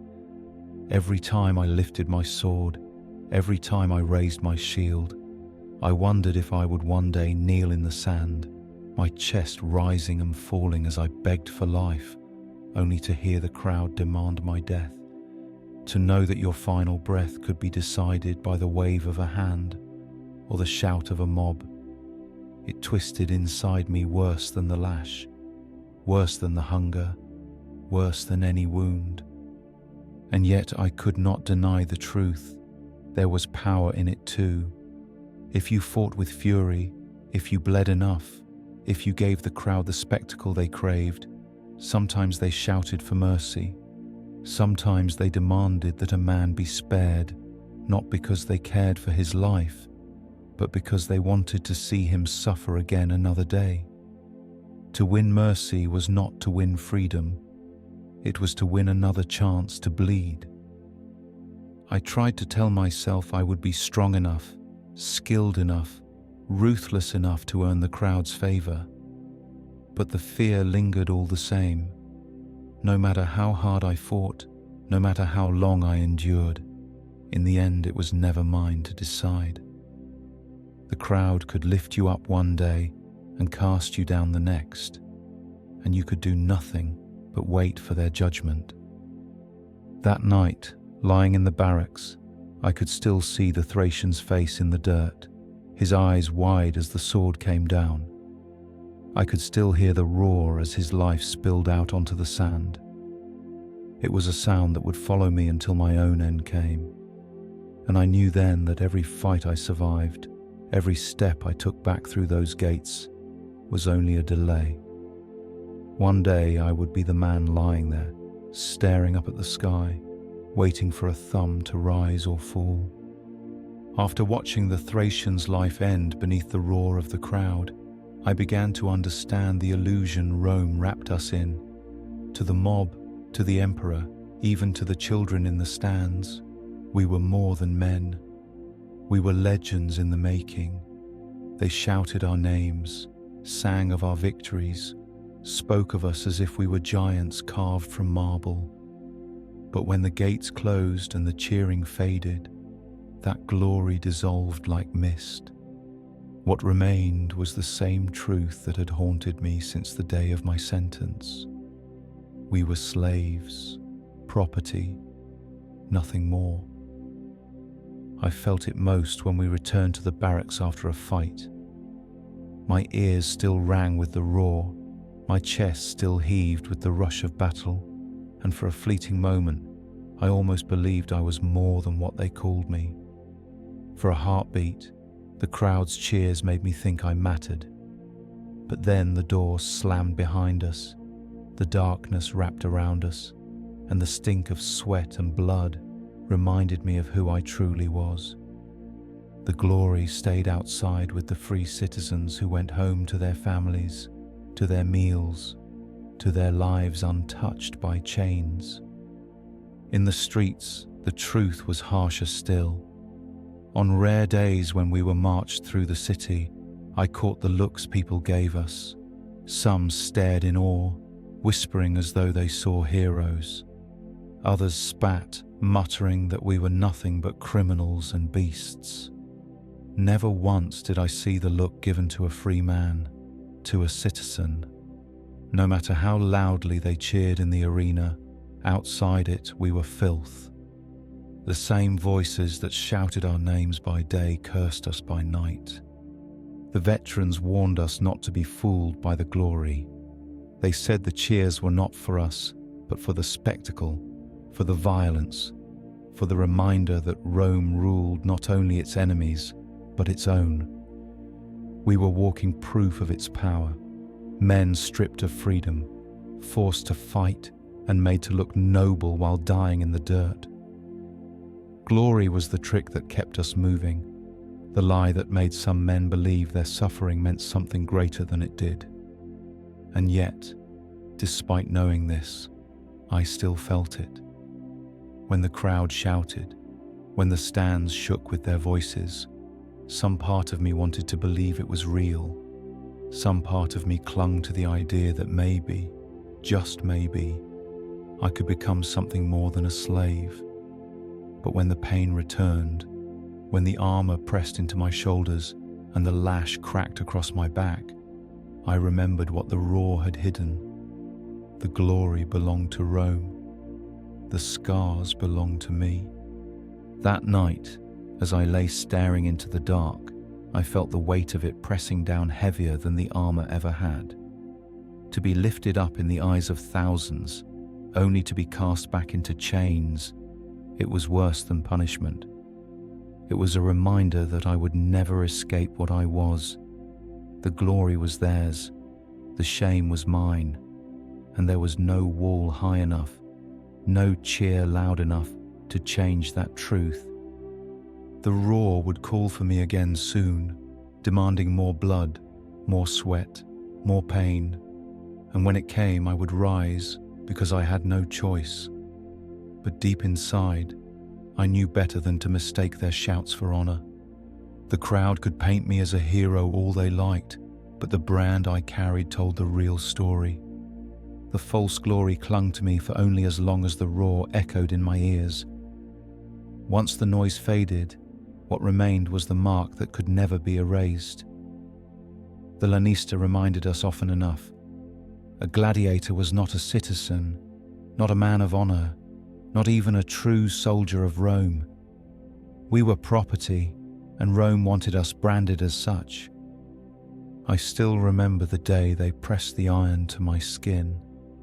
It was not done in the arena, not before the crowd, but in the yard behind the barracks, where no one but the trainers watched. The metal hissed, the stench of burning flesh filled the air, and I clenched my teeth until blood ran from my lip. When they pulled it away, the mark was carved into me forever, declaring to anyone who saw it what I was: a gladiator, a slave of the games. The pain faded, but the shame did not. Every time I looked at the scar, I felt it again. It was worse than chains because it could not be removed. Chains could be broken even for a moment. A brand followed you for life. No matter what the crowd shouted, no matter how many fights I survived, that mark told the truth. I did not belong to myself. I belonged to Rome. Out in the city, when I caught the eyes of free men, I could see how they looked at it. Some sneered, others smirked, a few turned away as if I carried disease. Children pointed, whispering to their mothers. Even when someone dared to cheer, the brand silenced whatever pride I might have felt. The mark reduced every victory to nothing. It said that even if the crowd loved you, Rome never would. Some men bore their brands proudly, as if the scar were proof of their survival. They puffed out their chests, flexed their arms, flaunted the mark like a medal. I could not. To me, it was a reminder of the life I had lost, the freedom I would never reclaim. The brand was not honor, it was ownership. And no matter how many cheers filled the air, it burned worse than the lash. At night, I traced the scar with my fingers, wondering if it would fade, wondering if time would soften its edges, but it never did. It stayed as raw as the day it was burned into me. It became part of me, a silent voice that whispered every time I thought of hope. You are nothing but property. Even the promise of freedom, the chance of the rudies, felt hollow when I thought of it. What would freedom mean if the brand still declared me a slave? Would Rome ever see me as anything else? Would I ever see myself as anything else? I doubted it. That mark was carved too deep, not just into the flesh, but into the soul. The crowd might cheer, the emperor might nod, the lanista might profit from my victories, but at the end of it all, the brand remained. And with every fight, every scar, every drop of blood spilled, I felt it sear deeper into me. It was then that I realized the truth. The brand was not just burned into the skin. It was meant to burn away the man you once were. And the more I stared at it, the more I feared it was working. The brand marked me as Rome's property, but survival carved an even deeper price into my body. Every fight, every spar, every blow left something behind. A scar, a limp, a pain that never fully healed. We were not treated like men to be mended. We were patched like tools, just enough to be used again. The first time I was cut deep, they dragged me to the infirmary behind the yard. It was no place of healing. The air reeked of old blood and vinegar. The straw on the floor stained darker than the barracks. A slave with steady hands sewed the wound shut with coarse thread, not caring for neatness, only speed. No soothing words, no prayer, no promise that I would recover. He worked quickly, his eyes already fixed on the next broken man waiting for him. When he finished, he pushed me aside, as though I were nothing more than another torn cloak ready to be worn again. The wound closed, but it never healed right. Every time I lifted my shield, it pulled, a sharp reminder etched into my flesh. And I was not alone. Around me, men limped with twisted ankles, fought with broken fingers, wheezed through cracked ribs that had never been set. Survival was not strength here. It was endurance. You kept moving, kept fighting, because the alternative was to be thrown away. I realized then that the price of survival was not just pain, it was permanence. The body we once had, the body of a free man, was gone. In its place stood something pieced together from scars and bruises, barely held upright by will. Some men wore their injuries proudly, proof of how many fights they had endured. Others hid them, afraid that showing weakness might tempt the Lanista to send them to an early death in the sand. I found myself somewhere in between, ashamed of what I had become, but unwilling to let the trainers see how much every movement cost me. The worst were the infections, a cut left unclean, a bruise that festered, a bone that pierced the skin. I watched men waste away not from a sword, but from fever, their bodies burning in the straw until the guards carried them out. The crowd never saw that. To them, gladiators died with honor in the arena. The truth was uglier. We died in silence, rotting away in the dark, forgotten before the games even began. At night, I lay awake counting the aches, the scar that throbbed in my side, the crack in my shoulder, the heaviness in my chest when I breathed.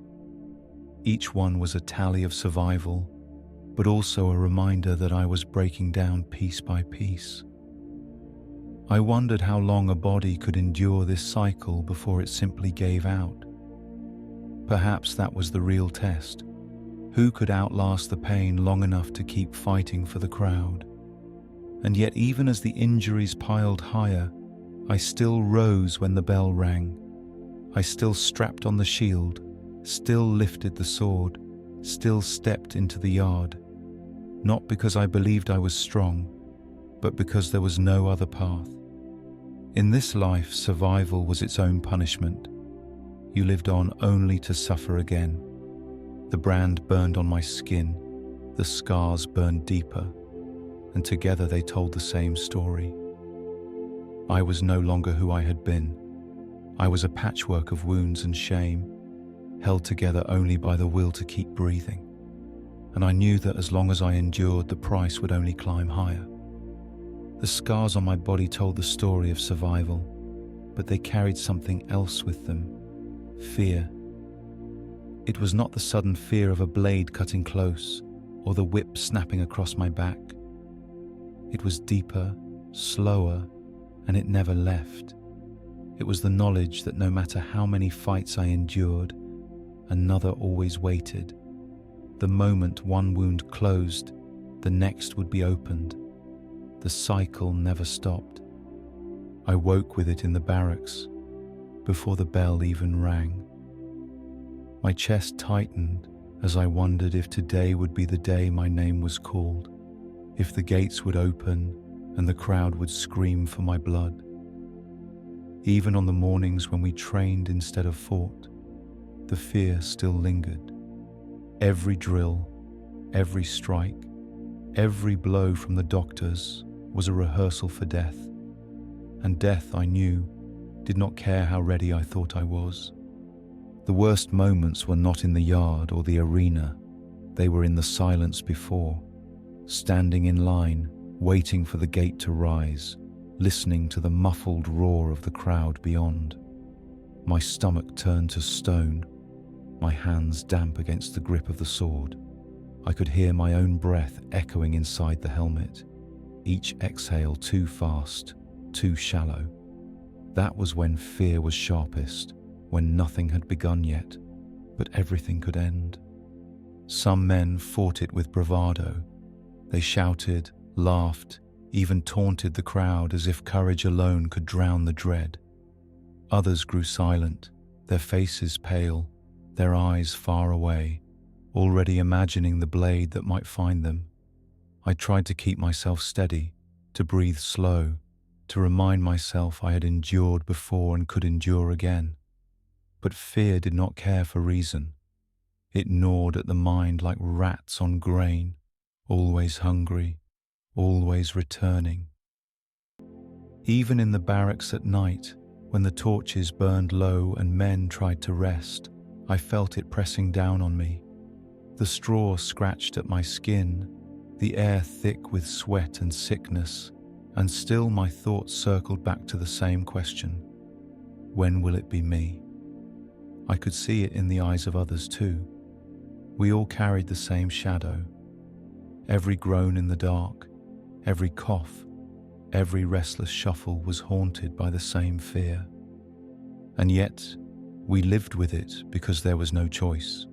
The cycle turned whether we wished it or not. A fight, a wound, a scar, a night of restless sleep, and then another fight. Fear became part of the rhythm, like the bell, like the lash, like the barley gruel in the morning. At times I thought it worse than the pain, because pain came and went, but fear never loosened its grip. Still, the doctors insisted it had its use. Fear keeps you alive, one growled after striking me hard across the chest. Without it, you'd already be dead. I hated him for saying it, but I knew there was truth in his words. Fear made me cautious, made me fight harder, made me cling to life with a desperation I had never known before the chains. But the cycle wore me down.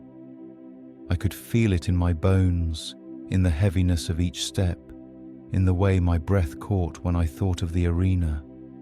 Fear was supposed to protect, but carried too long, it corroded. It stripped away sleep, gnawed at resolve, hollowed out the man until nothing was left but trembling. As I lay awake with the brand burning on my skin and my scars aching in the dark, I understood that fear was not something we conquered. It was something we carried endlessly until the day the crowd demanded we finally lay it down in the sand. Fear gnawed at me in the barracks, but once the gates opened, I learned its true purpose. It was not there to protect me. It was there to feed the crowd. The people did not come to the Colosseum to see courage or skill alone. They came to see fear turned into blood, to watch men stripped of dignity until nothing remained but the struggle to live one moment longer. The first time I realized it, I was standing in the sand with blood running down my arm. The wound burned, but the roar of the crowd drowned out the pain. They screamed louder when I stumbled, louder still when my opponent struck again. They wanted to see me suffer, to watch the fight drag on, to taste the edge of death without ever feeling it themselves. Every cry, every cheer was not for me. It was for the spectacle of my body breaking before their eyes. I saw their faces when I dared to look up, rows upon rows, from the poorest beggar to the emperor himself, all leaning forward with the same hunger. Children pointed, laughing as blood sprayed across the sand. Women clapped, their jewelry flashing in the sun. Men shouted bets, waving coins in the air, wagering on how long I would last. In that moment, I understood. My pain was their entertainment.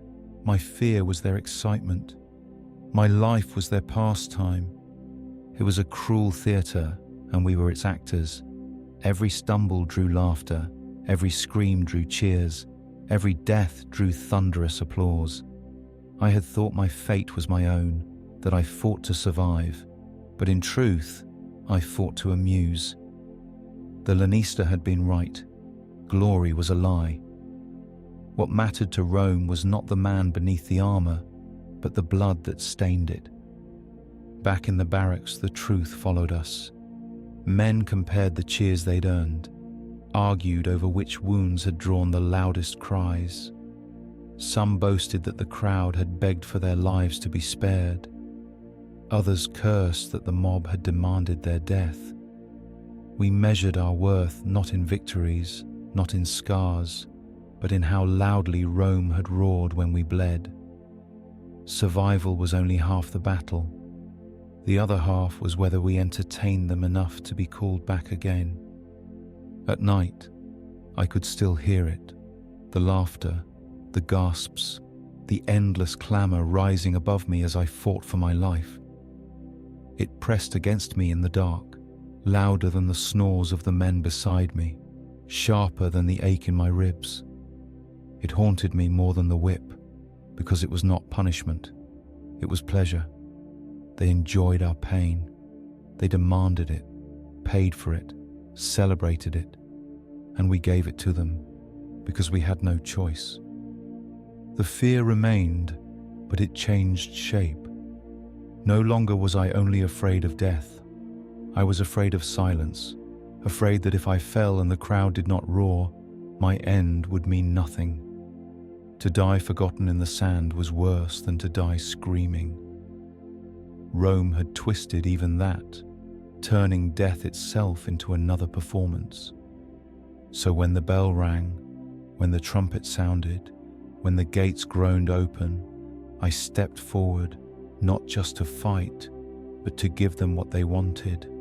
I raised my sword, lifted my shield, and carried my fear into the sand. Because I knew that without blood, without suffering, without the spectacle, my life would end quicker than theirs could cheer. The roar of the crowd still rang in my ears when I began to hear whispers of something else. Freedom. Not the kind I had known before chains, but a prize dangled before us like bait. A promise that a man could fight his way out of the arena and into life again. They called it the rudis, a simple wooden sword, unremarkable to the eye, but to a gladiator it was more valuable than gold. To receive it was to be released, to walk away from the games as a free man. I did not believe it at first. Freedom seemed like another lie Rome told to keep us moving, a story meant to make us fight harder, bleed longer, suffer more. But then I saw it with my own eyes. A veteran, scarred and limping, survived a final match after years of combat.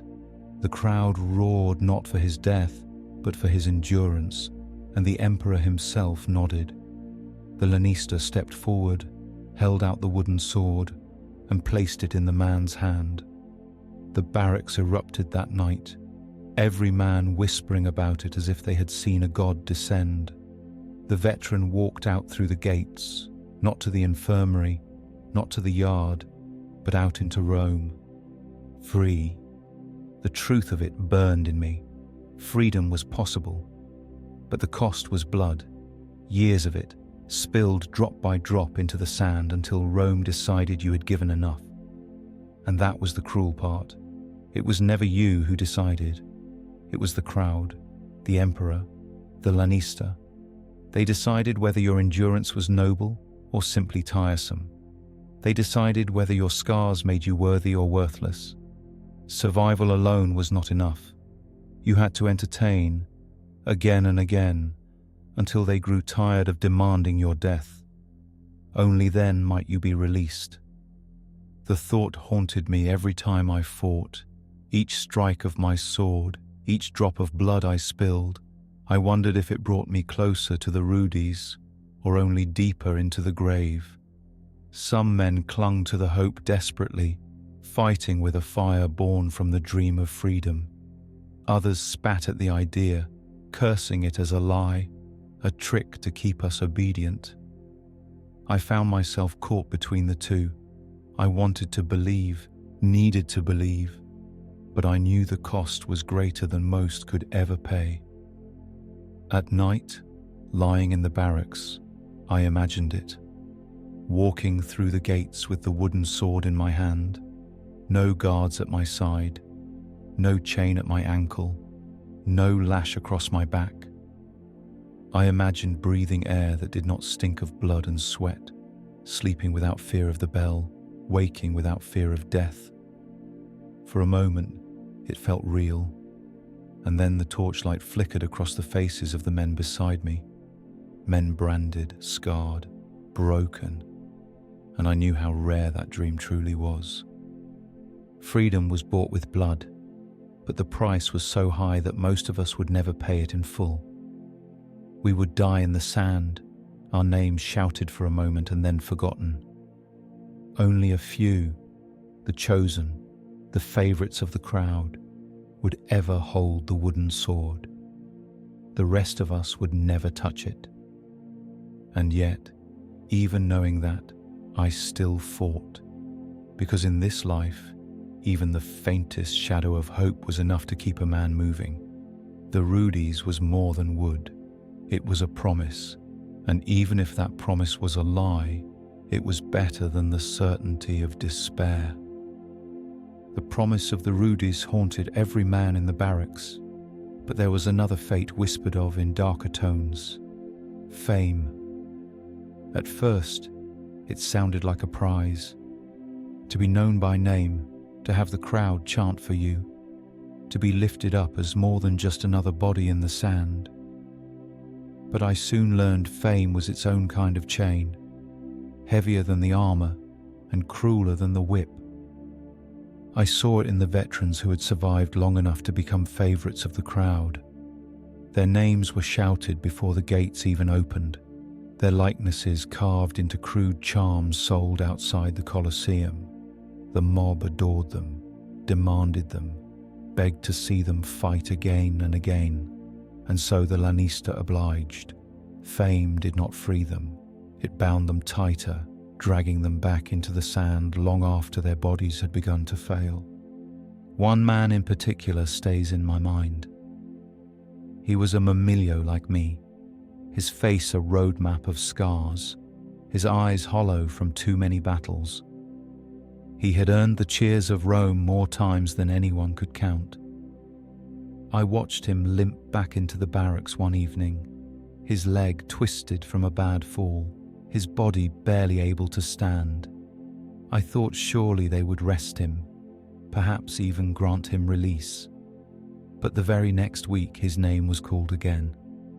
The crowd demanded it, and Rome always gave the crowd what it wanted. He fought half crippled, dragged out to bleed once more because fame had made him too valuable to be spared. That night he did not return. I realized then that fame was not a gift. It was a curse dressed in applause. The louder they cheered your name, the more they hungered for your pain. The greater your victories, the more they demanded you return, until there was nothing left of you but a husk, staggering under the weight of expectation. Death in the sand was cruel, but fame prolonged it, stretched it into years of suffering, until the body could no longer endure. The cruelest part was how some men still chased it. I heard them boast after fights, counting how many times the crowd had roared their names, clinging to the illusion that glory might protect them. They believed fame could buy mercy, that being loved by the mob would one day win them the Rudy's. Perhaps for a handful it was true, but for most, it only guaranteed they would be bled dry for longer. I tried not to think of it, but the shadow of fame crept into my mind all the same. When I heard the crowd chant louder for another man, I wondered if they would ever chant for me, and when I imagined it, I felt both hunger and dread. To be unknown was to risk being forgotten. To be famous was to risk being consumed. Either way, Rome decided how long you lasted. That night, as I lay staring at the ceiling, the truth settled heavy in me. Freedom was rare, fame was fatal, and both were beyond my control. The crowd's voice was stronger than any whip, any chain, any sword. It could lift you up, it could tear you down, but either way, it owned you. And in the end, whether you were forgotten or remembered, the sand claimed you all the same. Fame might keep a man in the arena longer than his body could endure, but even that ended the same way for all of us: death. And death, for a gladiator, was not a noble end. It was a problem. Rome celebrated our blood while it soaked into the sand. But once we stopped breathing, we became an inconvenience. The crowd went home, the roar faded, and what remained was a body to be discarded. That was when I learned of the funeral clubs. Men whispered about them in the barracks, voices low as if speaking too loudly might draw bad luck. They were groups you could pay into, giving coin from your meager winnings so that, when the day finally came, someone would bury you properly. Without them, your corpse might be left outside the city walls, tossed into a ditch like an animal. The clubs promised at least a name carved into wood, a shallow grave, a flicker of dignity in a life stripped bare of it. I remember watching one of the older fighters hand over a handful of coins to a scribe who visited the yard. His hands shook, not from fear but from age, from the toll of years in the sand. He told me he didn't care how many more fights he had left. What mattered was that when he fell, someone would claim his body, someone would mark his name so it would not vanish completely. I thought of that long after, the way a man who had survived so much still feared being forgotten more than death itself. The cruelty of it struck me harder than the whip ever had. Rome filled its coffers with our blood, yet we had to pay from our scraps just to be remembered. The same crowd that roared for our victories would walk past our graves without a glance. And if you had no coin to pay into the clubs, if you lost too quickly or wasted your winnings, then no one would come for you at all. Your body would rot where it fell, your name erased before the dust of the arena had even settled. Some of the men scoffed at the idea, saying graves meant nothing, that the only immortality we could claim was the roar of the crowd. Others clung to the thought with everything they had, saving each coin, hoarding each scrap, desperate to buy the dignity Rome had stolen from them in life. I found myself torn between the two. Part of me thought it foolish to worry about a body when life itself was so fragile. Yet another part of me feared the silence of being left unclaimed, as though it would prove once and for all that I had never mattered. At night, I imagined it. Would there be a board with my name scratched into it, a mound of earth to cover my bones? Or would I vanish into nothing, my body lost to the ditches, my story swallowed by Rome's hunger for the next spectacle? The thought gnawed at me more than I cared to admit. Pain and fear I could endure, but to be erased, that was a wound no scar could hide. The funeral clubs did not promise life, they promised only remembrance. And in this world, sometimes that seemed the only victory left to chase. The talk of funeral clubs made me realize how fragile remembrance truly was. A board with your name, a shallow grave, a handful of dirt, that was the most a man could hope for after years of bleeding for Rome. Yet not all of us were given even that. Some simply disappeared into the games, their names swallowed by the roar, their bodies never claimed. I saw it happen more than once. A man would be led out through the gates, his armor strapped tight, his eyes steady or wild with fear. The crowd would roar, the fight would begin, and the sand would drink deep. When it was over, when the cheers faded, the body was dragged away like refuse. Hours later, his straw bed in the barracks lay empty. No one spoke of him, no one asked. By morning, another recruit filled the space, and the cycle continued. It was as if he had never existed at all. That was the part that haunted me most, not death itself, but erasure. Rome made legends of the few, but the rest vanished without a trace. No grave, no name, no memory beyond the fleeting roar of strangers. Even the men who had fought beside them stopped mentioning them, as if their absence was too dangerous to acknowledge. To speak of the forgotten was to admit how easily you could become one of them. I thought often of the Gaul who had trained beside me in those first brutal weeks. We had sparred until our arms trembled, shared water when the guards weren't looking, even muttered curses at the lash under our breath. Then one day his name was called, and he never returned. No one told me how he fell, no one marked where he lay. His straw was stripped, his bowl given to another, his place in the barracks erased. I tried to hold his memory, but even his face began to blur in my mind. That was the cruelest victory Rome had over us, not killing the body, but wiping away the man. It made me cling harder to the scraps of humanity I had left. Each scar, each ache, each bruise became proof that I was still here, still alive. I began to carve marks into the wood near my bed, one for each fight I survived. The guards mocked me for it, but I didn't care. If the day came when I vanished, I wanted some trace left behind, something that said I had endured, even if only for a little while. But the truth pressed down heavier with each fight.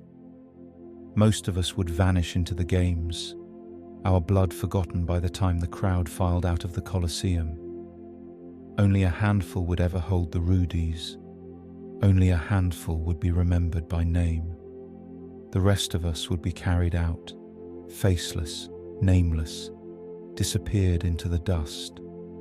At night, I lay awake listening to the snores and whispers of the men around me, wondering how many of them would be gone tomorrow, wondering when it would be me. I had already accepted death, but to be erased, that was the fate I could not stomach. And so I fought harder, shouted louder, forced myself to leave a mark on the sand every time I stepped into it. If Rome wanted to consume me, then I would make them choke on the memory. Because the only thing worse than dying in the arena was never having existed there at all. The thought of men disappearing into the games haunted me more than the whip, more than the hunger, more than any scar carved into my skin. To vanish without a trace, to have no one speak your name, no board marking your grave. That was the true death Rome dealt out. I carried that fear with me into every fight, every night on the straw.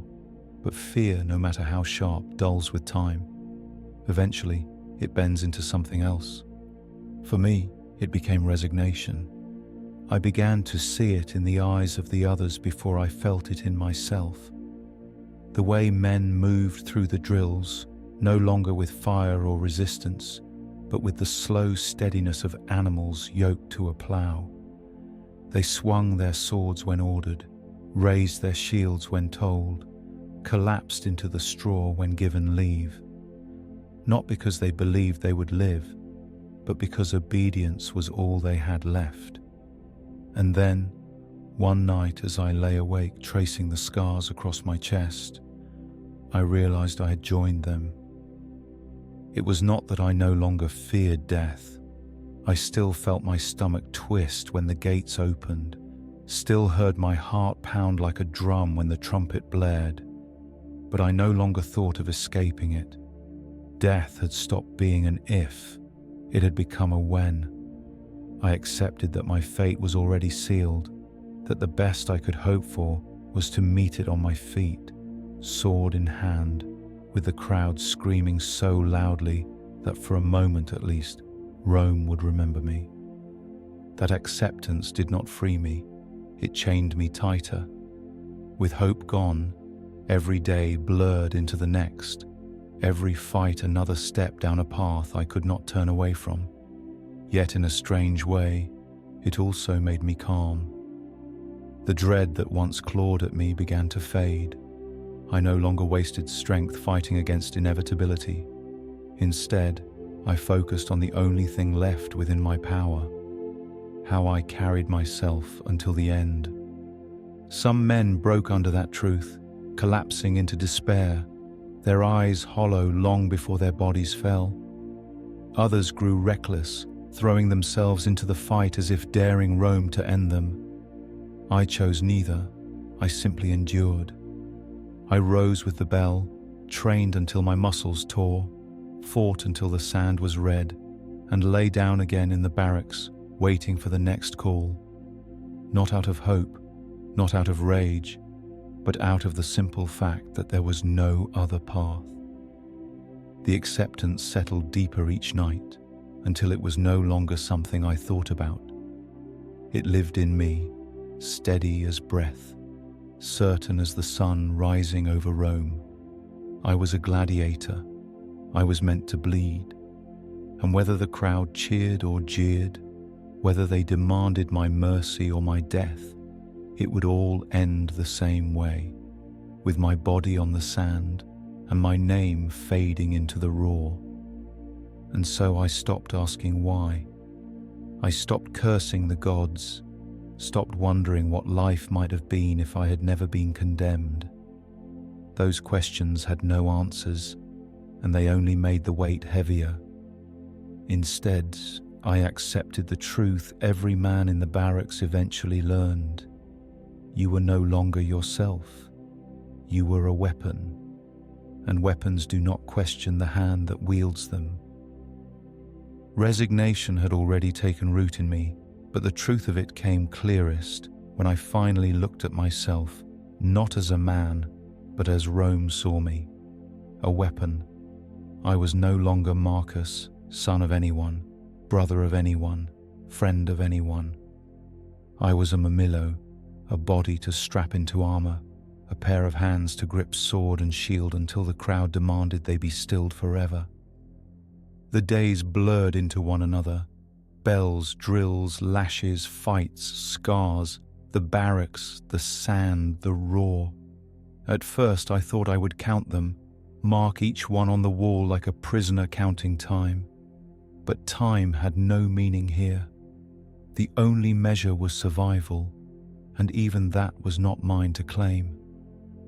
Some mornings I woke to find the bed beside me empty, another man carried out in silence, his name already gone, and I knew it was only a matter of chance that it was not me.